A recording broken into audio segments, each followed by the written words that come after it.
사실 진짜 할 얘기가 많아서 보통 2시간 이상 걸려요. 2시간 이상 걸리는데 저한테 허락되는 시간이 1시간 반이라 그 현직에 있는 교사로서 정말 힘든 부분이 있어요. 사실 저는 그 교사가 될 때 뭐 스카이를 많이 보내는 그런 교사가 되기보다 인성 중심의 교사, 또 제가 또 그리스도 교사니까 그리스도인의 빛과 향기를 남기는 교사가 되고 싶은데 입시 현장에서는 그게 통하지 않습니다. 정말 어렵습니다. 제가 오늘 얘기하는 도중 이것저것 말씀을 많이 드리겠지만 그러니까 좋은 대학교 보내는 것도 좋죠. 근데 좋은 인성의 학생을 길러내는 것이 훨씬 더 중요한데 고등학교 가면 그게 거의 불가능합니다. 제가 지금 중학교에 내려와 있는 이유도 얼마든지 고양 국제고등학교에서 더 오래 있을 수 있지만 자괴감이 들더라고요.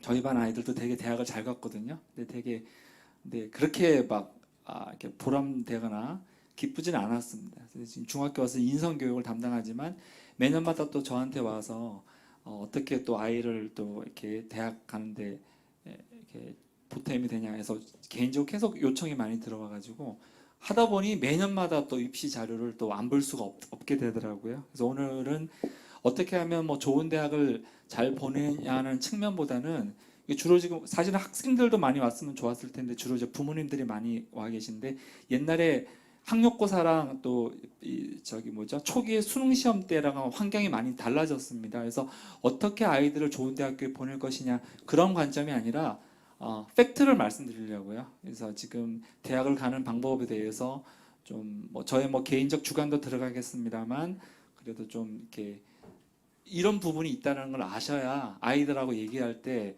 서로 좀 의사소통이 돼요. 아이들은 부모님들보다 더 많이 알거든요.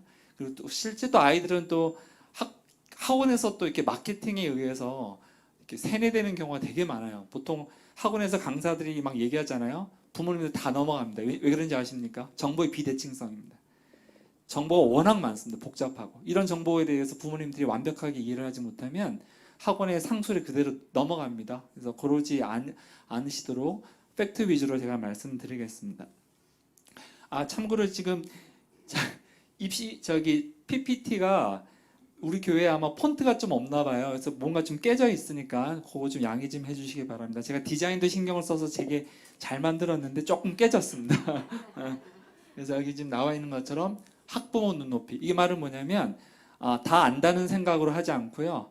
그냥 차근차근 다 말씀드리려고요. 차근차근 처음 이제 입시에 대해서 생각하신다, 이렇게 보신다 하는 관점에서 제가 접근을 하겠습니다. 이게 기억나세요? 이게 그때 작년 2월 24일 날 CNN 방송에 브레이킹 뉴스로 뜬 겁니다. 러시아가 이제 우크라이나를 침공했을 때의 사진인데, 이거 화면 뺄 수 있을까요? 저 송출되는 화면요? 예. 제가 이제 뜬금없이 이걸 보여드린 이유가 뭐냐면, 제가 고2 담임을 한 적이 있었거든요. 고양국제고등학교에서. 이제 고2인데 한 학부모랑 상담을 하는데 그분께서 뭐라고 저한테 말씀하셨냐면 선생님 이제 전쟁 시작이죠. 딱 이렇게 얘기해서 제가 좀 충격에 빠졌어요. 부모님 입장에서는 입시를 1, 2년 놔둔 상태에서 전쟁이라고 표현하시더라고요. 전쟁이라고. 그게 저는 그 정도까지는 아니었거든요. 그 정도까지. 근데 많은 분들께서 입시나 대입을 전쟁의 관점에서 접근하세요. 그래서 갑자기 이 이미지가 떠올라서 보여드리는 건데 제가 왜 보여드릴까요? 그러지 마시라고. 제발 전쟁의 관점에서 접근하지 마십시오. 서로 힘듭니다. 아이들도 힘들고 부모도 힘듭니다. 보통 우리 우스갯소리로 그거 있잖아요. 한번 말씀해 보실래요? 자, 아빠의 무관심. 그다음에 또 뭐가 있어야 아이를 또 좋은 대학교 보낼 수 있다고. 아빠의 무관심, 엄마의 정보력, 할아버지의 재력 이러잖아요. 그 집안의 모든 역량이 다 총 발휘돼서 아이의 대학이 결정된다. 틀릴 말은 아닙니다. 근데 너무 그쪽에다가 중점을 두게 되면 서로 힘듭니다. 그러니까 그냥 통과 의뢰, 적정히 공부를 해서 자기가 원하는 대학교 가고 좀 못 미치더라도 자기의 전공 분야를 파고들고 그렇게 해서 이렇게 대학을 입시를 접근해야 되지. 딱 그 학부모님처럼 선생님 이제 전쟁입니다. 전쟁 시작된 거 맞죠? 라고 얘기했을 때 제가 굉장히 당황했거든요. 근데 많은 분들이 이렇게 생각을 많이 하세요. 학원에서도 그렇게들 많이 또 얘기를 하시고. 저희 아이들 이렇게 학원 이렇게 상담해 보면요, 학원 강사들 걸 많이 부추깁니다. 주일날 교회 가는 게 중요하지 않습니다. 딱 2, 3년만 교회 가는 거 딱 스탑하고 애를 담당. 저 기억나는 게 저희 두 딸은 웬만하면 교회 수련회 다 보냈거든요. 주위에서 뭐라는 줄 아세요? 이 방학이 중3 방학이 얼마나 중요한데 그 2박 3일, 3박 4일을 교회 수련회에 보낼 생각을 하느냐라고 교사인 저한테 얘기를 하더라고요. 할 말이 없더라고요. 그러지 마시라고 제가 이걸 보여드렸습니다. 하나 더 말씀을 드리면, 이거는 이제 하버드 대학교에서 80년 동안 지금 현재 진행되고 있는 연구입니다. 하버드 대학교 학생 졸업생뿐만 아니라 많은 사람들의 인생을 종단 연구자 80년을 통해서 어떻게 하면 인생을 잘 살 수 있느냐, 행복하게 살 수 있느냐 관점에서 한번 조사를 해봤더니, 일단 제가 힌트를 드릴게요. 그 사람의 교육 수준하고는 전혀 상관이 없어요. 하버드 대학교 나온 사람들이 더 행복할 것이다, 스카이 스탠포드 아닙니다. 그 사람의 학벌과 그 사람의 인생의 행복 사이에는요, 상관관계가 없는 걸로 판명 났고요. 그러면 나이가 좀 들어서 한 50, 저희가 50, 60대 했을 때 자기 인생이 행복하다라고 판단할 때 7가지 조건을 제시를 했거든요. 저 나중에 박명수 장로님 여기서 몇 분 좀 좋은 이렇게 하시면 한번 상품을 들으셔도 될 것 같아요. 한번 던져보시죠. 어떨 때 행복하다고 느낄까요? 어떤 사람들이 좋은 관계. 맞습니다. 좋은 관계입니다. 하나 나왔기 때문에 하나 말씀드리면, 일단 고통을 대하는 자세가 매우 중요하답니다. 요건 제가 담당하지 못하고요. 여러분들이 신앙생활 하시면 어떻게 우리가 고통의 문제를 다룰지에 대해서 생각을 많이 하게 됩니다. 이거는 종교적인 힘이 필요하고 또 하나님의 도우심이 필요합니다. 고통을 대하는 자세에 대해서 저희는 의미 있는 고통이라고 생각을 하거든요. 믿지 않는 분들은 의미 없는, 사르트르 같은 사람들은 인생을 무의미한 고난의 어떤 과정이다라고 얘기하지만 저희는 그렇게 믿고 있지 않습니다. 고통을 대하는 자세 진짜 중요합니다. 무조건 긍정할 것은 아니지만 고통을 통해서 우리가 어떻게 성장해 나가느냐 중요하고요. 방금 말씀하신 이 부분, 배우자와의 관계 또 중요합니다. 결혼을 했다면 배우자와의 관계가 얼마나 중요한지 아시죠? 이거는 말로 설명이 안 됩니다. 여기도 학생이 있지만 살아봐야 합니다. 그죠? 살아봐야 합니다. 다음에 또 어떤 게 있을까요? 건강도 있습니다. 건강 관련해서는 이제 운동이죠. 운동이 아주 중요합니다. 행복한 인생을 살기 위해서 운동이 중요하고요. 그 다음에 금주, 술을 안 마시는 것도 내가 사실 사회생활 하다 보면 술을 안 마실 수는 없으니 절주 정도는 괜찮겠죠. 절주. 그다음에 금연, 요거는 절연이라는 단어를 쓰기 곤란합니다. 아예 담배는 다루지 않는 게 좋습니다. 그다음에 적정한 체중도 중요합니다. 6가지죠. 6가지. 한 가지가 뭘까요? 마지막 한 가지가 교육입니다. 이때 교육은 스카이, 스탠포드, 하버드를 의미하지 않고요, 평생 교육의 입장입니다. 그래서 오늘 그 입시 설명에도 제가 어머님들, 학부모님들께 말씀드리고 싶은 거는 평생 교육의 입장에서 조금 이렇게 뭐라고 해야 되죠? 너무 중하게 대학 입시를 생각하지 마. 물론 이제 중요하죠. 자식의 교육 중요한데, 그러나 이것도 통과 의례 과정에서 평생 교육의 관점에서, 아이의 평생 교육, 또 우리 학부모들의 평생 교육의 관점에서 접근하는 것이 중요하다 말씀드리려고 제가 이렇게 이 자료를 만들었습니다. 여기 보면 스카이 안 나오거든요. 하버드대 안 나옵니다. 꼭 좋은 대학교 아니어도 얼마든지 인생을, 그 좋은 대학교 나오는 것과 행복에 상관관계가 없다고 제가 분명히 말씀드렸습니다. 요거는 이제 오늘 이제 최근에 입시의 어떤 트렌드를 설명하려고 제가 이 포스터를 가져왔는데, 이거 딱 보시고 생각나는 그 대학 입시의 어떤 표현이 있는데 누가 맞춰보시고 또 상을 또 드려야 될 것 같아요. 네, 정확합니다. 어떻게 정확하게 하시네요. 서로 짜고 치는 고스톱처럼. 요 2년 사이에 벌어진 일입니다. 2년 사이에. 이과의 문과 침공은 구체적으로 얘기하면 수시에서는 일어나지 않습니다. 정시, 수능에서 일어나고 있습니다. 이게 현재 교육 정책의 가장 큰 실패입니다. 수능으로 뽑는 인원이 전체 인원의 한 30에서 40%가 되는데 이과생들이 지금 굉장히 많이 반사 이득을 보고 있습니다. 수시에서는 상관없습니다. 수시는 자기의 성향이 문과 쪽인 문과 쪽을 지원을 해야 되고요. 이과는 이과 쪽 지원해요. 거기서 만약에 교차 지원했다가는 무조건 떨어집니다. 근데 정시에서는 자기가 받은 점수 가지고 무조건 지원을 하다 보니 이과생들이 굉장히 유리한 방면이고, 그건 좀 이따 제가 왜 그러한지는 자료를 제가 보여드릴게요. 44.4%가 뭐냐? 작년도 기준입니다. 2022년도 서울대학교의 인문사회계열 최초 합격자의 44%가 이과생입니다. 잘못된 거죠. 한 10%, 20%라면 가능하죠. 융합적인 측면에서 이과생들이 문과 쪽을 지원해서 합격한다. 근데 서울대학교 인문사회계열의 신입생의 최초 합격자 44.4%가 이과생입니다. 상당히 그 친구들은요, 자기가 원하는 이과과를 가지 않고 일단 서울대학교라는 간판을 얻기 위해서 문과 쪽을 지원한 거죠. 간 다음에 자기가 복수 전공하겠다, 그런 의미겠는데 결과 누가 손해를 봤을까요? 문과 쪽 학생들이 손해를 받겠죠. 그래서 지금 정부에서 굉장히 이 부분을 예의주시하고 있고요. 벌써 지금 대책이 나오기 시작했습니다. 이 부분도 제가 또 숫자를 가지고 나중에 말씀드릴게요. 그래서 여기 나와 있지만 문과로 간 이과생들 절반 이상이 또 반수를 고려하고 있습니다. 그러니까 이 친구들은 징검다리로 일단 자기가 원하는 대학에 가고요. 자기가 원하는 학과를 가기 위해서 반수를 결심합니다. 예. 이렇게 되면 뭐가 문제냐? 아이한테도 불행이고요. 부모님한테도 재정적 낭비가 되겠죠. 두 번째, 학교 입장에서도 곤란합니다. 아이가 계속 학교를 다녀줘야 되는데 1학기만 다니고 반수를 결정해 버리게 되니까 그걸 9월 달에 못 채웁니다. 내년 3월이 돼야 되거든요. 이게 여러 가지로 지금 낭비가 되고 있는 점이 있습니다. 이게 최근에 트렌드라는 거 말씀드릴게요.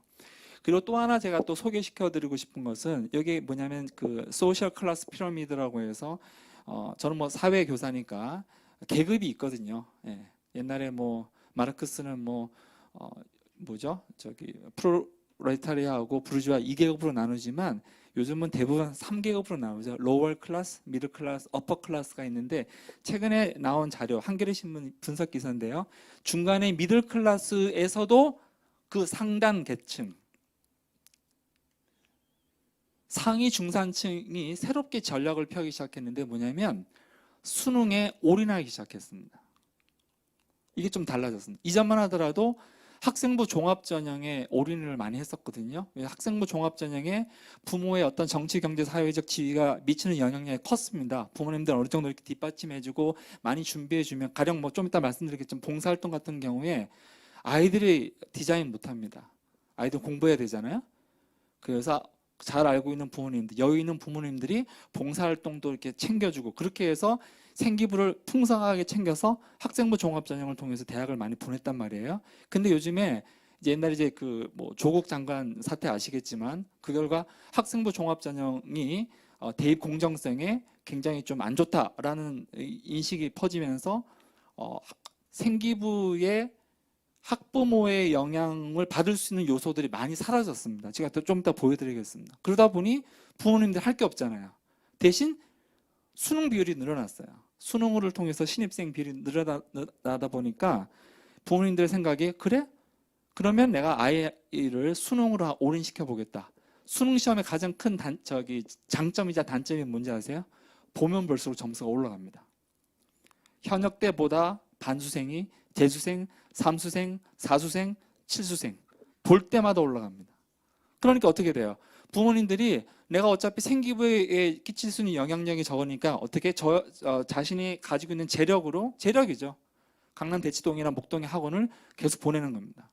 재수가 됐건 삼수가 됐건 점수가 계속 올라갑니다. 그래서 이게 나와 있는 것처럼 미들 클래스에서도 그쪽에 조금 높은 좀 경제력 있는 분들은 다 필요 없고 아이를 수능 시험 점수만 통해서 원하는 대학과 학과로 보내겠다라는 그 경향성이 짙어졌습니다. 공교육을 담당하는 교사 입장에서는 굉장히 애석한 지점입니다. 왜냐하면 아이들이 그러면 고등학교 졸업장만 따겠다는 거예요. 고등학교 때. 학교에서 자고 저녁에 좋은 학원에 가서 공부하고, 올해 안 되면 내년 안 되면 내후년에 점수는 어차피 올라갈 거니까 이게 요즘 새로운 경향성이라는 걸 말씀드릴게요. 여기 지금 나와 있는 것처럼 교육을 통한 계급의 재생산에 가장 많은 관심을 기울이고 있는 클래스가 미들 클래스입니다. 중산 로월 클래스는요 안 됩니다. 굉장히 이렇게 심적인 여유도 없고 경제력이 없다 보니까 신분을 상승시키고자 하는 욕구는 있지만 그게 뒷받침되지 않지만 미들 클래스는 충분히 그런데 최근에 수능 시험 비율이 굉장히 중시되다 보니까 많은 분들이 아이를 학원에 맡겨서 점수를 올리려고 하는 그런 경향성이 짙어지고 있다. 이것도 좀 기억을 하시기 바라고요. 여기 지금 이제 그 레미제라블 영화에서 그 주인공이 노래를 부르는데요. 여러 노래 중에 이 노래가 기억나실지 모르겠습니다. Who Am I라는 노래가 있잖아요. 이거 중요합니다. 진짜 중요합니다. 인생을 살아갈 때도 중요하지만 대학교 입시를 준비하고 또 고등학교를 어디 고등학교로 갈 것인지에 대해서도 이 단어는 정말 중요합니다. 한마디로 뭐가 필요하냐? 지금 이 여자분이 자기 그 거울 앞에 서 있죠. 정체성이 중요합니다. 정체성. 이 정체성은 많은 학자들이 얘기할 때 그동안 살아온 스토리에 기반해서 정체성이 형성된다고 얘기를 합니다. 폰트가 좀 깨져서 죄송해요. 더 이쁜 폰트인데 예, 보통 스펙을 얘기하잖아요. 스펙은 그 사람이 가지고 있는 현재적인 어떤 표피적인 어떤 능력을 얘기한다면 스토리는요, 즉 정체성의 기반이 되는 스토리는요, 정말 많은 그 질적인 부분이 있습니다. 대학교 입시를 생각할 때 수능 시험은 스토리 필요 없습니다. 정시로 대학을 가겠다. 그러면 저 입시 설명할 필요 전혀 없습니다. 그냥 열심히 학원 다니고 열심히 공부하고 재수, 삼수, 사수 하면 점수 올라가니까 전략 필요 없습니다. 근데 지금 정시를 통해서 대학교 가는 것보다 수시를 통해서 대학을 많이 가잖아요. 그게 이제 학생부 종합 전형이에요. 아니면 학생부 종합 전형보다는 조금 또 다르지만 교과 전형이 있어요. 그런 것들은 스토리가 필요합니다. 이 스토리는 정체성을 형성하는 가장 기본이 되는 근거가 되죠. 그래서 중학교 때는 뭐 그냥 생활했다 하더라도 고등학교 기간에 와서는 고1 때부터 고3 여름 방학 때까지 어떻게 아이의 어떤 성장하는 스토리를 만들어 나가느냐, 즉 그 아이의 어떤 질서 있고 통일적인 어떤 정체성을 형성시키느냐가 매우 중요합니다. 매우 중요합니다. 그 부분도 제가 또 말씀드리겠습니다. 자, 여기 나와 있지만 여기서 이제 이미 뭐 고등학교 올라간 경우는 이제 아니고요. 중3이나 중2 학부모님들께서는 첫 번째 단계가 정체성, 여기 나와 있는 것처럼 Who am I가 중요하죠. 여기서는 Who am I는 부모 얘기하는 게 아니에요. 자식 입장에서 나는 어떤 정체성을 가지고 있느냐. 나는 사람들하고 이렇게 교류도 없고 그냥 참고서만 가지고 공부하겠다. 그러면 그냥 수능 시험 준비를 할 수밖에 없어요. 그 다음에 이제 어떤 학교로 갈 것이냐, 그 다음에 그 고등학교에서 내가 학종으로 할 것이냐, 교과 전형으로 갈 것이냐, 수능으로 갈 것이냐를 정해야 돼요. 그죠? 근데 이게 사실은 시간 순서로는 2단계지만 좀 더 구체적으로 정확하게 짚어보면 2단계는요, 사실은 이게 2단계죠. 학종으로 갈 것이냐, 교과 전형으로 갈 것이냐, 수능으로 갈 것이냐. 요걸 정한 다음에 거기에 맞추어서 어떤 학교로 갈 것이냐가 중요합니다. 이미 고등학교 갔으면 이제 고등학교의 상황을 또 봐야 되겠죠. 근데 지금 중2, 중3 학부모 같은 경우에는 말씀드린 것처럼 우리 아이가 어떤 아이냐, 그리고 이 아이의 성향상 수능을 준비하는 게 좋으냐, 아니면 학생부 종합 전형이 좋으냐, 아니면 교과 전형이 좋으냐, 그걸 판단하고 그 다음에 이제 마지막 단계 고등학교 가서 거기에 맞추어서 공부를 해야 되겠죠. 그게 가장 자연스럽고 매끄러운 방법. 물론 이제 고등학교 가서도 또 전략이 바뀝니다. 그 경우도 제가 좀 이따 보여드리겠습니다. 왜냐하면 갔는데 고등학교의 어떤 상황과 제 상황이 달라질 수가 있어요. 고등학교 가서 내가 이러한 식의 스토리를 쌓고 싶었는데 그 스토리를 쌓지 못하는 경우가 있어요. 그때는 또 전략을 또 바꿔야 되거든요. 그런 부분도 제가 말씀드리겠습니다. 여기 밑에 영어 나와 있지만 한마디로 이제 2년, 3년간에 걸쳐서 대입을 준비할 때는요, 고3 때 바짝 하는 것이 아니라 학생부 종합전형이나 교과 전형은요, 고1 때부터 계속 지속적으로 관심을 가지고 이렇게 노력을 기울여야 됩니다. 그래서 여기 나와 있죠. Not a sprint but a marathon 돼 있죠, 그죠? 단거리 경주가 아니라 장거리 경주라는 생각으로 이렇게 이렇게 준비를 하셔야 돼요. 부모님도 그렇고 학생도 마찬가지고. 예. 저는 이제 이 내용을 가지고 제가 올해 화정중학교 중3 학년부장을 맡기로 했거든요. 3월 달에 아이들을 앉혀놓고 강당에서 이걸 그대로 할 겁니다. 아이들이 이걸 알고 있어야 어떤 고등학교를 갈지를 선택을 해야 되니까요. 그래서 대학에 이르는 굉장히 많은 전형이 있지만 이 세 가지 카테고리에 들어갑니다. 학종, 학생부 종합전형의 준말입니다. 하도 이제 많이 알려져가지고 다 아시죠, 그죠? 학생부 종합전형이 뭔지 좀 이따 설명드릴게요. 두 번째, 교과전형. 이 교과전형은 다른 식으로 얘기하면 내신 전형입니다. 내신 전형. 고등학교 때의 그 모든 교과에서 어떤 점수를 받느냐, 그 점수를 또 어떻게 카테고리화 시키고 산정하는지도 좀 이따 보여드릴게요. 그리고 마지막 방법이 수능입니다. 제일 간편합니다. 제일 간편한데 생각보다 수능이 공정하지는 않습니다. 아까 말씀드렸잖아요. 미들 클래스보다 약간 높은 미들 클래스는요, 본인이 가지고 있는 재력을 투입만 하면 점수가 올라갑니다. 그것은 아이의 능력보다 부모님의 지원 여부에 따라서 점수가 결정되기 때문에 많은 사람들이 수능이야말로 학생부 종합전형의 폐해를 막을 수 있는 가장 공정한 경쟁이 아닙니다. 옛날에 저희가 봤던 학력고사 때는 가능했습니다. 그때는 학원 시스템이 지금처럼 완비되지 않았거든요. 대한민국의 학원 시스템은 세계적입니다. 농담이 아닙니다. 제 친척 얘기를 드릴게요. 그게 교포입니다. 영어 진짜 잘합니다. 좋은 대학교 가기 위해서 아시다시피 미국판 수능이 SAT 시험이죠. 방학 때 대치동에서 공부했습니다. 자기보다 영어를 훨씬 못하는 SAT 강사한테 SAT 문제 푸는 요령을 한 달 동안 학습하고 돌아가서 점수를 올렸습니다. 한국의 학원 시스템은 세계적인 차원입니다. 그래서 저도 공교육 교사지만 공교육에서 수능 시험 준비하는 것과 학원에서 수능 시험 준비하는 거는요, 안 됩니다. 왜냐하면 학교에서는 애들 생활 지도도 해야 되고 인성 교육도 해야 되고 그다음에 수능 시험이 아니어도 다른 부분도 가르쳐야 되잖아요. 근데 학원에서는 수능 시험 문제 풀이만 하면 돼요. 문제 풀이 요령을 가르칩니다. 경쟁이 안 되는 거죠. 수능 시험에 대해서도 좀 이따 계속 말씀드릴게요. 여기서 이제 보통 대학을 갈 때 수시 정시란 말 쓰잖아요. 수시가 총 6번의 기회가 있습니다. 학생부 종합전형도 수시고요. 교과 전형도 수시입니다. 보통 9월 달에 어플라이를 합니다. 그리고 수능은 정시입니다. 정시. 정시는 1월 달에 지원을, 시험은 11월 달에 보고요. 성적표 12월에 나오고요. 그걸 가지고선 이제 정시에 지원을 하게 되죠. 수시는요, 이제 푼트가 깨져서 6개까지 지원을 합니다. 할 수 있습니다. 그래서 학종으로 6개 다 넣어도 되고요. 교과 전형 6개 다 넣어도 됩니다. 물론 여기는 논술 전형도 있습니다. 제가 논술 전형도 좀 더 설명드릴게요. 그래서 뭐 보통은 뭐 이렇게 내신 성적도 좋으면 뭐 교과 전형 한 2-3개, 그다음에 학생부 종합 전형 2-3개에서 6개 채우자. 그 중에 하나라도 붙으면 정시에 지원을 하지 못합니다.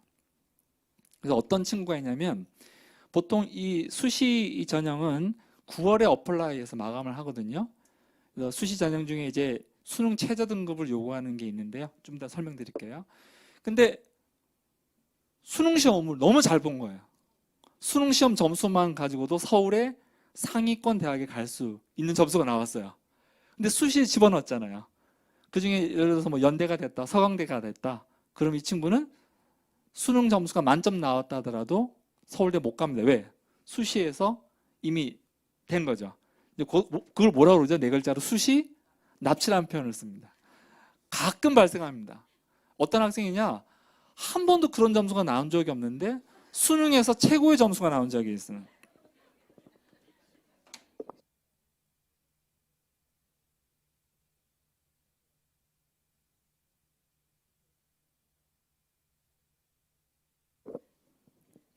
굉장히 드문 경험입니다. 그렇게 많지 않습니다. 제가 고양국제고등학교 근무할 때도 한 학생이 얼굴 표정 관리하느라 애썼어요. 수시 6개 다 떨어졌습니다. 수능을 너무 잘 본 거예요. 제일 잘 봤어요. 모든 시험 중에. 그래서 얼굴 표정 관리하고 연세대학교 상해학과를 갔습니다. 나중에 친구들이 다 놀랬죠. 근데 그런 경우는 1%도 되지 않습니다. 100명 중에 1명 정도가 수능 점수가 잘 나오는 거예요. 현역에서. 그보다 더 점수 잘 나오려면 재수하면 되겠죠. 그보다 또 점수 잘 나오려면 삼수하면 되겠죠. 예, 수능을 볼 때마다 점수가 올라갑니다.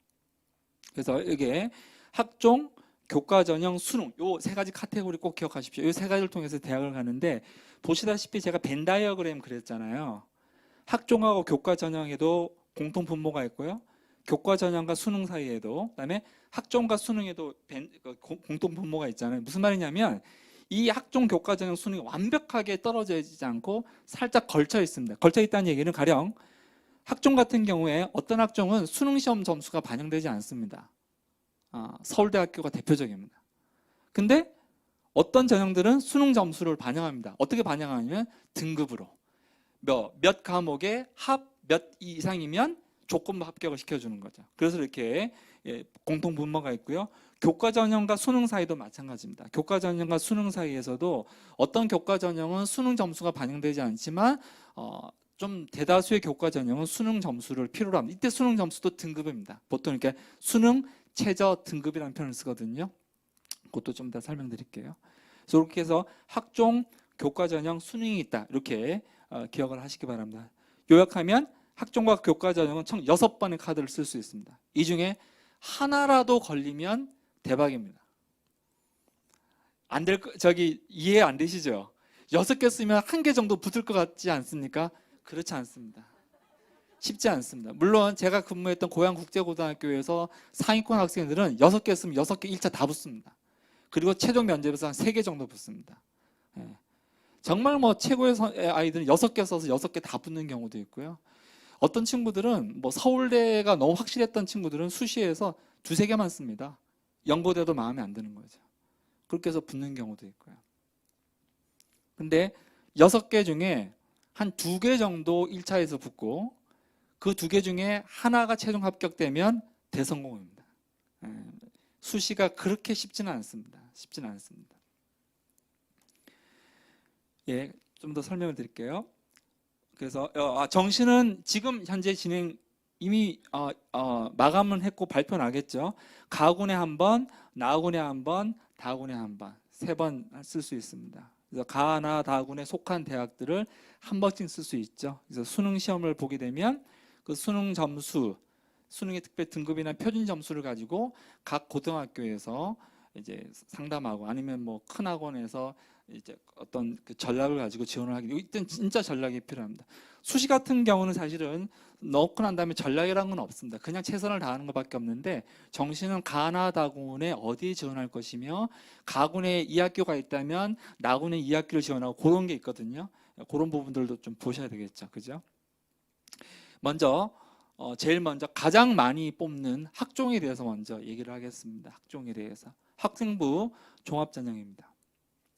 학생부 종합전형은요, 저도 이제 공교육이 있으니까 공교육 정상화에 굉장히 기여를 많이 했습니다.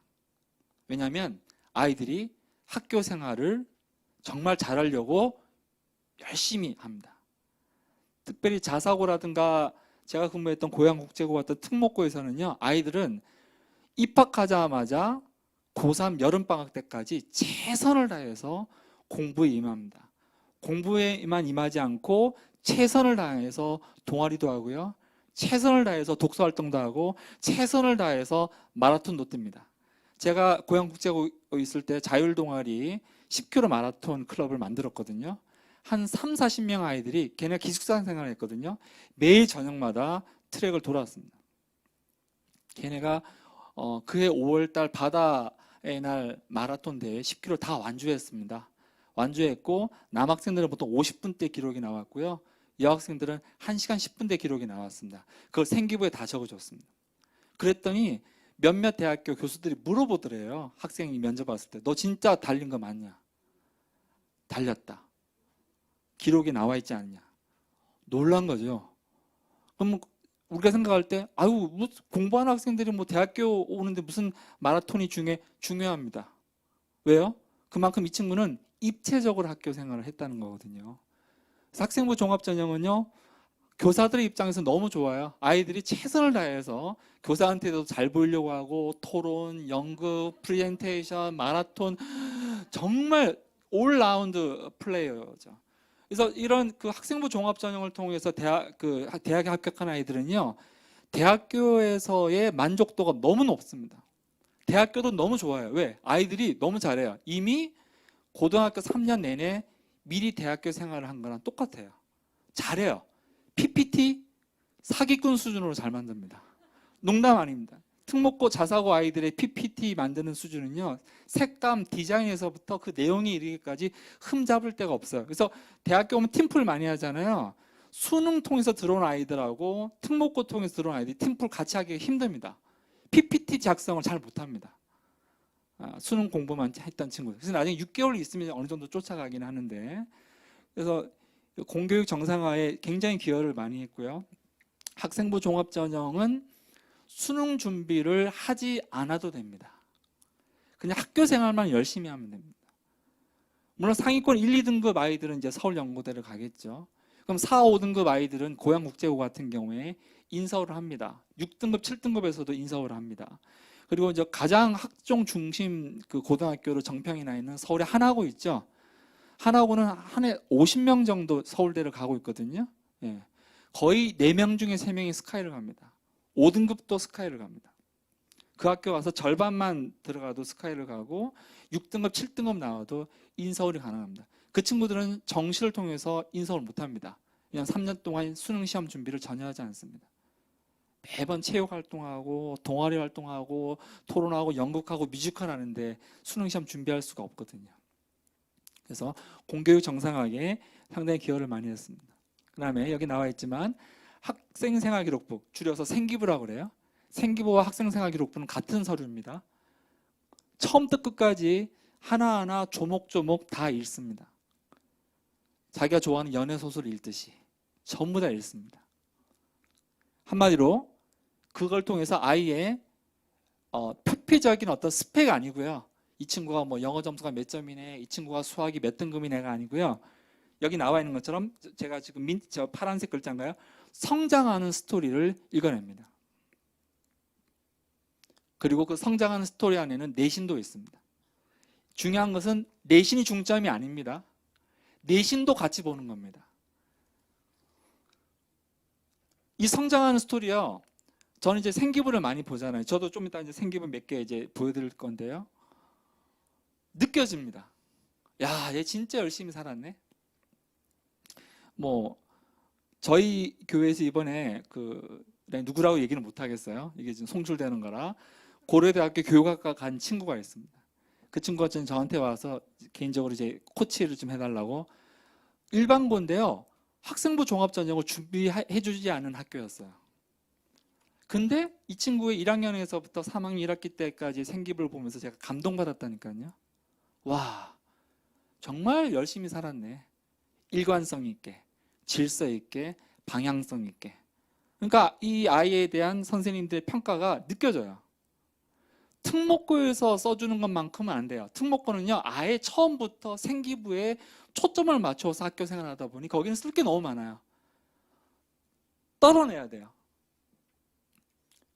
근데 일반 고에서 학생부 종합전형을 준비해주지 않은 고등학교에서도 이 학생은 3년 내내 진솔하게 자기만의 스토리를 쌓아 나갔더라고요. 그래서 제가 그랬어요. 야, 너 이 정도의 어떤 진정성 있는 스토리가 있고 그 정도의 어떤 삶에 대한 자세가 있다면 자사고나 특목고 갔으면 훨씬 더 편하게 대학을 갔겠다라는 생각이 들 정도였어요.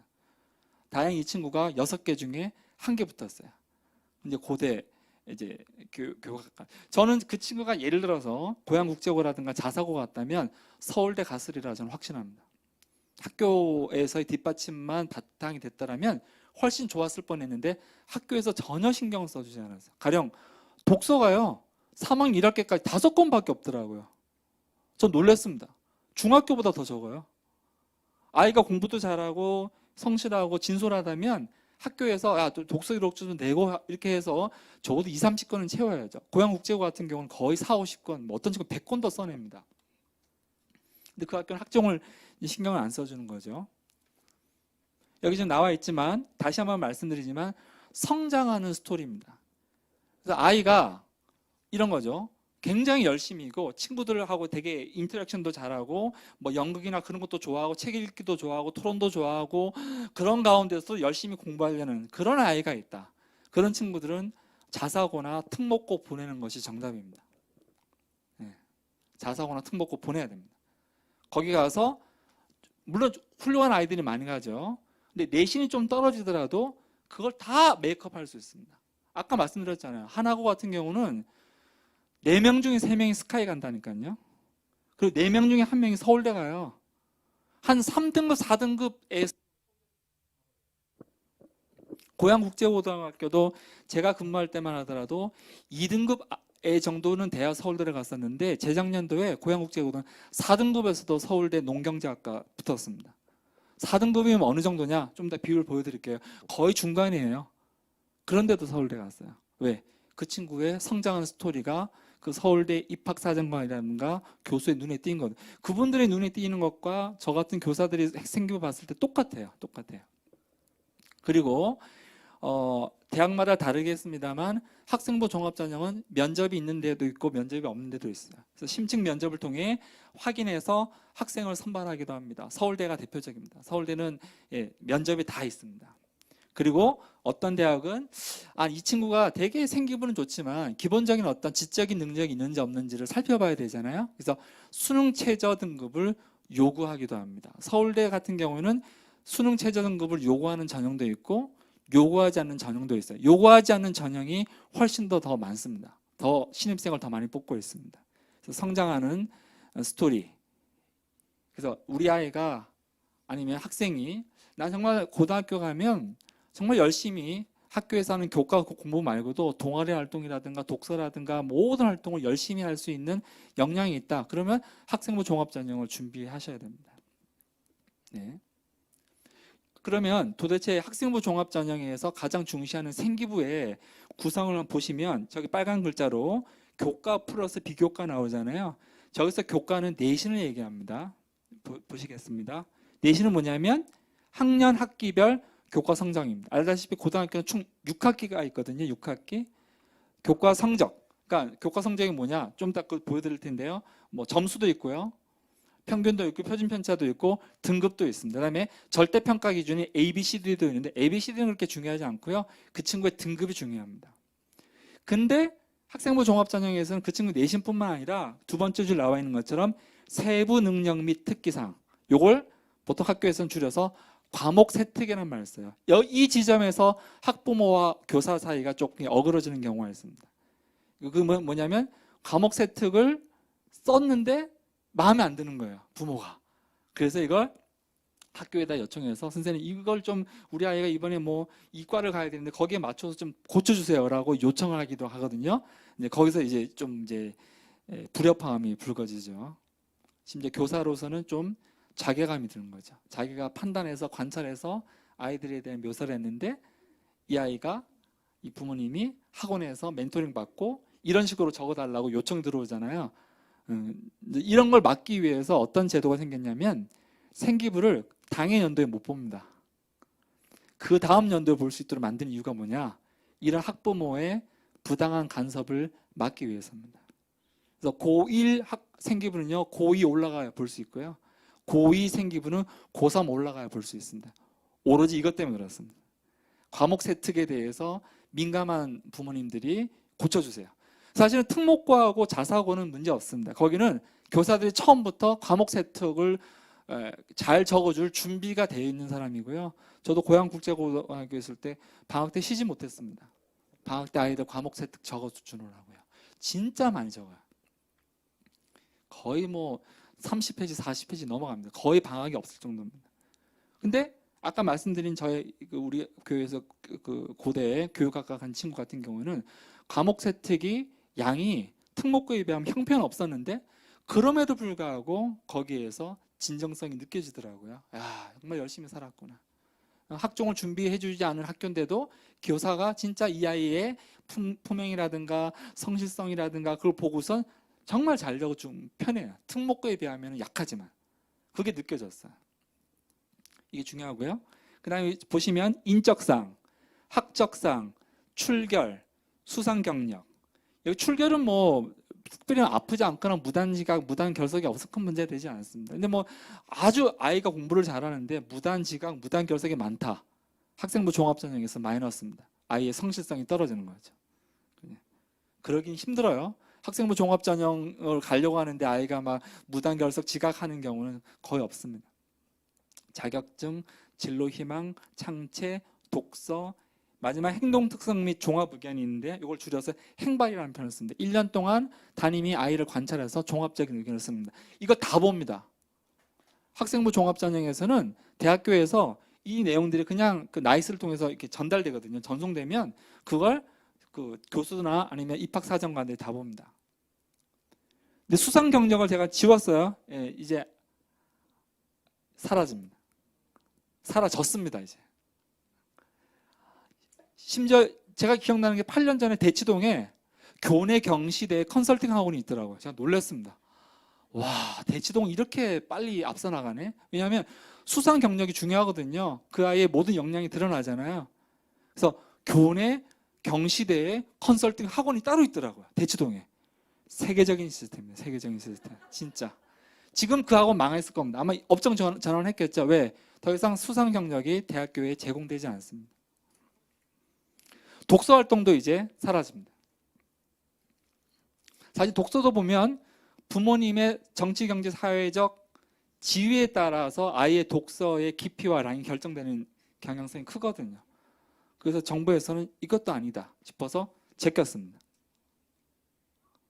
그럼 뭐만 남을까요? 이 중에서 뭐 진로희망은 뭐 진로희망 쓰면 되고, 그죠? 창체는 뭐 여러 가지 뭐 자율활동, 동아리활동, 봉사활동, 진로, 이것도 좀 많이 사라졌거든요. 결국은요, 남아있는 게 두 개예요. 아이의 내신하고 교과 세특이에요. 즉, 각 교과 교사가 이 아이를 한 학기 동안 관찰한 다음에 써주는 거예요. 이게 학생부 종합전형에서 가장 핵심이에요. 자, 보시다시피 수상 경력, 독서활동, 봉사활동 이런 것들이 사라집니다. 부모님이 영향을 끼칠 수 있는 부분이 뭐만 남았을까요? 교과 세특 영향 못 미쳐요. 그거 하면 교사가 싫어요. 오히려 안 좋게 적어줄 수 있어요. 그죠? 내신은 뭐 아이가 뭐 내신 했던 걸 어떻게 뒤집을 수 없잖아요. 그래서 아까 말씀드린 중산층에서 새로운 전략이 뭐라고요? 아, 내가 아이의 대학을 보낼 때 내가 해줄 수 있는 부분이 없어요. 그래서 어떻게 해요? 그냥 수능으로 올인하는 거예요. 그런 경향성이 짙어졌다는 거죠. 제가 교과 세특 한번 제가 예시를 한번 들어드릴게요. 고양 국제고등학교에서 교과 세특 중에 한번 참고하시라고 제가 한번 말씀드릴게요. 이 친구는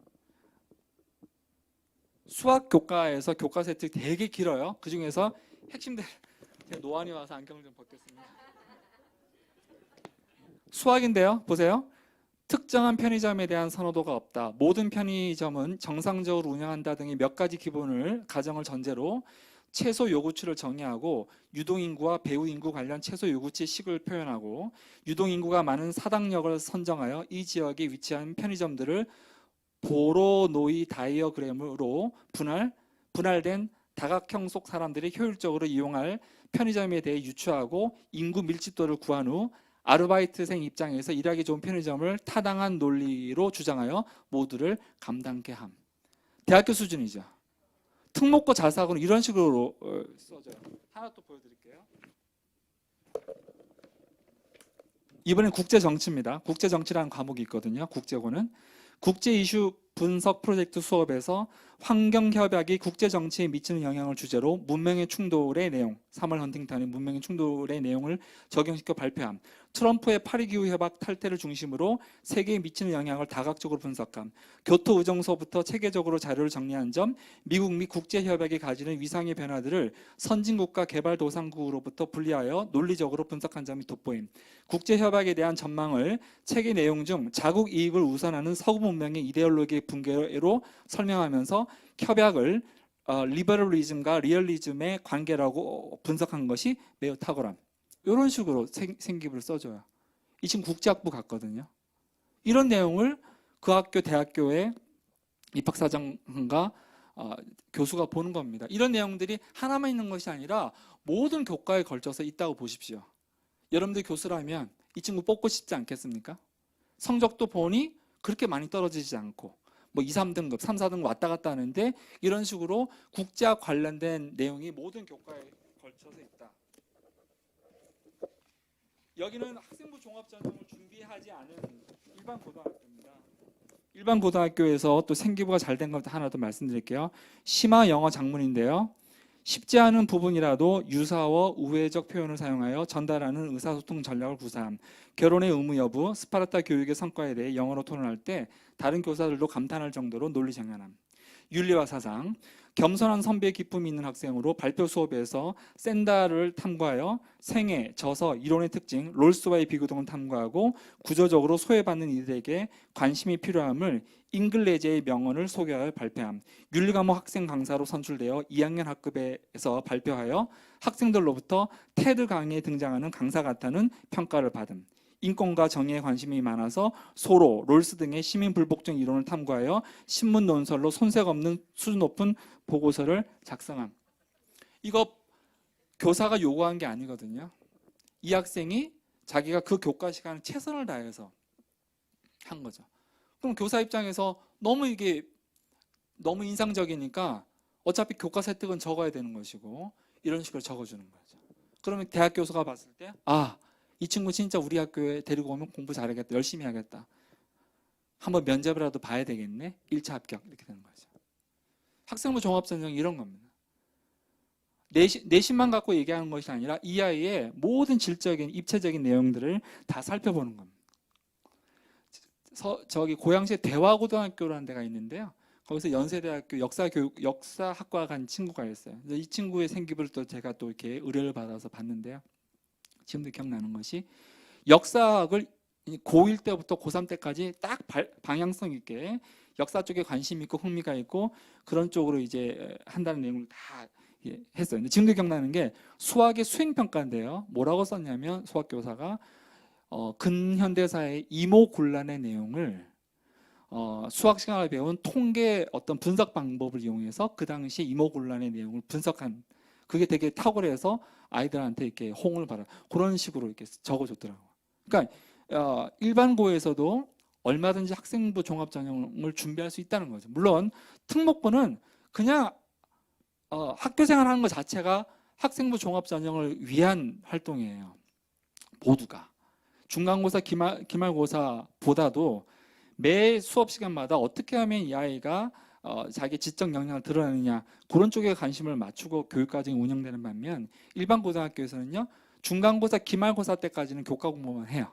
그다음 끝난 다음에 2주 정도 시간이 있거든요. 그 시간에 집중적으로 아이들 수행평가 시키고 발표를 시키거든요. 이제 이 친구는 대학고등학교는 학생부 종합전형을 중심으로 하는 학교가 아님에도 불구하고 그 2주간의 짧은 시간 안에 자기 역량을 최대로 발휘해서 자기 역사학에 관심이 있으니까 수학의 수행평가에서도 자기는 이모곤란에 있는 내용을 통계학적인 어떤 걸 통해서 아이들한테 발표해서 그런 식으로 방향성을 제시하고 질서 있게 만들었더라고요. 그래서 이 친구는 6개 중에 딱 하나 붙은 데가 연세대학교 교육학과죠. 그래서 되게 행복하게 지금 생활하고 있습니다. 3학년 학생입니다.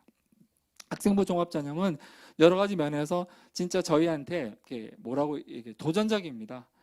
그래서 아이가 적극적이고 뭔가 좀 지적인 탐구 역량도 좀 뛰어나고 그렇다면 이런 쪽으로 하시는 게 좋습니다. 아이도 행복하고 학교도 행복하고 얘가 대학교 가서도 학교 생활 너무 잘합니다. 그래서 많은 상위권 대학교들이 학생부 종합전형을 통해서 들어온 아이들 선호하는 이유가 뭔지 아세요? 너무 학교 생활을 잘해요. 중도 탈락하지 않아요. 근데 정시를 통해서 들어온 아이들은 반수를 많이 해요. 이 마음에 안 드는 거예요. 또 학생부 종합전형은 자기가 정시를 통해서라면 들어가지 못할 대학을 가. 룰이 바뀐 거죠. 게임의 룰이 바뀐 거죠. 그것도 제가 좀 이따 보여드릴게요. 그래서 학생부 기재사항 축소 및 비교과 폐지항목 이런 경향성 때문에 많은 부모님들이 이제는 우리 아이에 대해서 내가 우리 집이 해줄 수 있는 게 없으니 그냥 수능으로 가자라고 얘기를 하는 건데 보시다시피 여기 앞에 보시면 2021학년도 그러니까 올해 2021학년도에 대학을 들어간 친구면 대학교 3학년입니다. 저희 둘째 딸이 올해 대학교 3학년이거든요. 그때 보시면 학생부 있는 내용들이 다 대학교에 전송이 됐어요. 방과후학교 활동기재, 정규 외 자율동아리, 소논문까지도 봉사활동 실적, 특기사항, 진로 희망 다 들어갔어요. 그러다가 2022학년도 작년에 이제 대학교 들어간 친구, 올해 대학교 2학년이죠. 보시면 방과후 활동 미기재, 자율동아리는 전에는 개수가 없었는데 이제 한 개만 인정하겠다. 소논문 기재 금지. 그다음에 여기 지금 봉사활동은 시간만 인정하지, 봉사활동에도 특기사항 적어주는 게 있었는데 특기 미기재, 진로 희망 분야는 생기부에는 들어가지만 대입에는 미반영. 그다음에 수상 기록도 한 학기에 한 건씩 3년간 가장 자기한테 유리하다고 판단되는 6개를 쓸 수 있었거든요. 전에는 다 썼죠. 전에는 수상 전부 다 들어갔지만 2022학년도부터는 알다시피 이제 수상 기록도 한 학기 하나밖에 안 들어가요. 독서 활동도 도서명하고 저자만 들어갔죠. 그런데 여기 쭉 나와 있죠. 이런 식으로 이렇게 조금씩 생기부에 있는 내용이 대입 반영이 안 되기 시작하더니 2024학년도, 즉 올해 고3입니다. 내년도에 대학을 들어갈 친구 보세요. 영재 발명교육 실적 대입 미반영, 자율동아리 미반영, 청소년 단체 활동 미기재, 개인 봉사활동 실적도 안 들어갑니다. 이제 보통 개인 봉사활동은 부모님들이 디자인해줘서 애들 투입시키잖아요. 소용없습니다. 그다음에 수상경력 미반영, 즉 생기부에는 들어가지만 이게 대학교에 제공되지 않습니다. 독서활동도 생기부에는 들어가지만 대학교는 안 들어가죠. 부모가 할 수 있는 게 없죠. 예. 그러니까 올해 고3 아이들은 편할지 모르겠지만 부모 입장에서는 속 터지는 거죠. 아이한테 뭔가 도움을 주고 싶은데 할 수 있는 게 전혀 없습니다. 아까 뭐만 남았다고 그랬죠? 내신하고 교과서 특밖에 없어요. 물론 이거 있죠.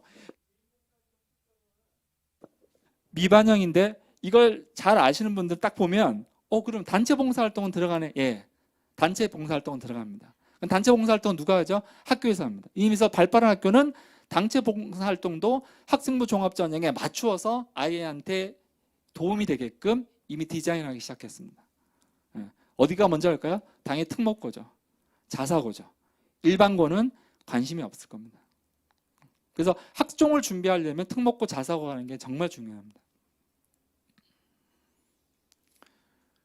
예, 지금 많이 생기부에서 남아있는 거는 이제 별로 없습니다. 뭐 내신하고 그러니까 교과서 혜택이 아주 결정적이라는 거 제가 계속 말씀드리고요.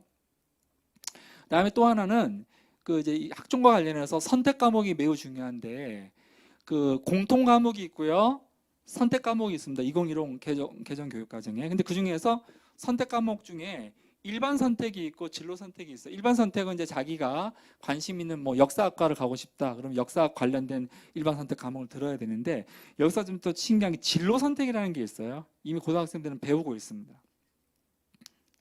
그럼 뭐냐? 설명드릴게요. 예, 일반 선택 과목과 진로 선택 과목이 중요한데 왜냐하면 아이가 아까 이제 대화고등학교에서 역사학과를 간 친구라든가 아니면 우리 교회 고려대학교 교육학과를 간 친구는요, 처음부터 1학년 때부터 그쪽으로 계속 이렇게 방향성이 설정돼 있었어요. 그러려면 그 방향성이 어떻게 구체적으로 드러날까요? 그 친구의 공통 과목은 말고, 공통 과목 어차피 같이 들어가니까 선택 과목이 중요합니다. 선택 과목을 내가 만약 역사학과를 가고 싶다, 역사에 관련된 걸 자꾸 들어야 되겠죠. 내가 교육학과를 가고 싶다, 그럼 교육에 관련된 과목들을 들으려고 애를 써야 되겠죠. 가령 여기 나와 있지만 만약에 올해 고등학교 학생이다, 역사학과를 가고 싶다, 그럼 일반 선택 과목에서 동아시아사나 세계사를 선택하는 게 좋겠죠. 진로 선택 과목은요, 학교마다 다릅니다. 학교마다 그 학교의 교사들의 어떤 역량이라든가 관심도에 따라서 아니면 학생들의 어떤 선호도나 신청에 따라서 여러 가지를 할 수 있는데, 만약 이 학교가 역사 철학이라든가 역사 비평이라든가 고대사 연구가 있다, 이걸 들어야 되겠죠. 역사학과를 간다고 한다면. 그죠? 이게 중요합니다. 그래서 방향성을 가지고 고1 때부터 만들어 나가야 됩니다. 그리고 여기 지금 독서, 자율 동아리, 봉사활동, 교내 수상은 사라졌죠. 그죠? 그래서 제가 구름 표시로 사라지게 만든 거예요. 다만 보시다시피 완전히 사라지지 않게 만들었죠. 제가. 뭐를 의미할까요? 이것들이 대학교에는 전송되지 않지만 이런 활동도 저는 어느 정도는 해야 된다고 생각합니다. 왜냐하면 교사들이 더 이상 수상이 대입에 반영되지 않는데 이 친구는 그래도 열심히 공부를 하고 이 경시대를 준비하네. 이 친구 독서 더 이상 이제 대학교에 반영되지 않는데 그럼에도 불구하고 자기의 지적인 어떤 욕구를 위해서 독서를 하고 있네라는 인상을 심어줄 수 있거든요. 저는 그래서 여기 나와 있는 독서, 자율동아리, 교내대회 같은 경우에도 아니면 개인 봉사활동이라도 그런 식으로 해서 좀 열심히 하면 그것들이 교과 선생님이나 담임교사한테 영향을 미쳐서 생기부 쓸 때 그런 부분을 우회적으로 표현을 할 수도 있겠다 생각이 들어요. 써줄 수 있는 내용이 많지 않다 보니 이런 내용을 가지고도 아이들 열심히 하도록 해야 될 것 같아요. 그래서 제가 이걸 반투명 구름으로 표시한 겁니다. 완전히 없어지지 않았다는 거죠. 대입에는 직접적으로 반영되지 않지만 적어도 학교에서 내가 정말 열심히 하는 학생이다. 그게 눈에 보여야 되거든요. 제가 자꾸 우리 교회에 그 친구 계속 울고 먹어서 진짜 미안한데 그 친구 진짜 생기부에 보면 그런 내용들이 느껴져요. 진짜 열심히 살았네. 이것저것 자기한테 도움이 되건 안 되건 상관없이 열심히 학교 생활을 했다가 느껴졌으니까요. 예. 두 번째 교과 전형 말씀드릴게요. 장로님, 우리 몇 시까지였죠? 우리가 11시 40분까지죠. 예. 두 번째는요. 교과 전형 한번 살펴볼게요. 교과 전형도 학생부 종합 전형의 폐해 때문에 강화됐어요. 학생부 종합 전형이 이전에 아이의 어떤 가정에서의 어떤 그 역량에 의해서 좌지우지되고 또 조국 장관 사태처럼 뭔가 비리가 있지 않겠느냐. 그러면 비리가 없고 조금 더 공정하고 투명하게 학생을 뽑으려면 뭐만 보겠다? 내신만 보겠다는 거예요. 그래서 몇 년 전부터 교과 전형의 비중이 늘어나기 시작했습니다. 이 결과 어떤 일이 벌어졌느냐? 전에는 우수한 학생들이 다 특목고에 다 몰렸거든요. 최근에 경영생 몇 년 사이에 바뀌었습니다. 우수한 아이들이 특목고 갈까 일반고 갈까 망설이다가 제가 아는 친구들이 일반고 갔습니다. 일반고 가서 뭐 하겠다는 거죠? 내신을 잡겠다는 거죠. 지금 제자 중 2명이 얼마든지 특목고 갈 수 있었음에도 불구하고 두 친구 다 일반고 가서 내신을 잡아서 이번에 교과 전형으로 한 친구는 고대 경영학과, 한 친구는 연세대학교 산업공학과를 갔습니다. 산업학과인가 공학과인가. 그 두 친구의 주장인 즉슨 특목고 가서 3년 동안 버텨낼 자신이 없대요. 자기네 성향이 그 두 친구가 조용한 편이었어요. 자기 성향을 깨달았어요. 내가 이 성향으로 만약에 특목고 가면 치이겠다라고 판단해서 그러면 나는 무조건 교과 전형으로 가겠다라고 해서 일반고 가서 교과 성적이 되게 좋았습니다. 되게 성적이 잘 나왔죠. 그래서 올해 한 친구는 고대, 한 친구는 이제 연대를 갔습니다. 교과 전형 살펴볼게요. 교과 전형은요, 뭐만 보냐면 성적만 보는데 먼저 성적이 어떤 식으로 구성되었는지 한번 보여드릴게요. 여기 지금 등급이 있잖아요. 등급이 이게 똑같은 비율이 아니에요. 여기 나와 있지만 이거 한번 보실까요? 등급 비율 나와 있죠. 요거는 저는 이제 입시계에 있다니까 다 외워요. 4, 7, 12, 17, 20. 그리고 역으로 돌아가요. 퍼센트는 100이라는 개념이죠. 그죠? 퍼센트한테 센트가 100이라는 개념이니까 만약에 어떤 학생이 어떤 고등학교 1학년이 100명이다. 상위 4명한테 1등급을 줘요.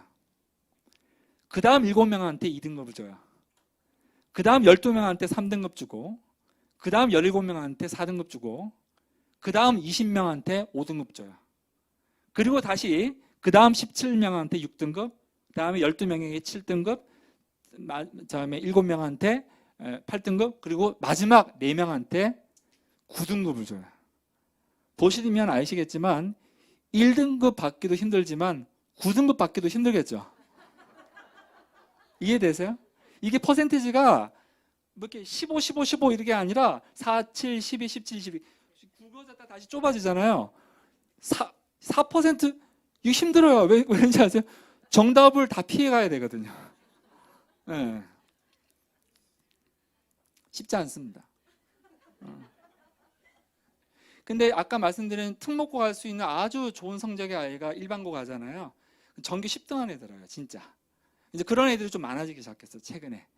그래서 그 고대 경영학과 간 친구는 파주에 있는 뭐 조금 공부 많이 잘하지는 않고 학생부 종합 전형도 좀 이렇게 좀 다뤄주고 뭐 그만한 고등학교 갔는데 물어봤어요. 너 어떻게 성적했니? 이제 이 친구 좋은 이제 대학교를 갔으니까 하는 말이 전교 1등을 했대요. 그래서 몇 등급 나왔는데 1.16.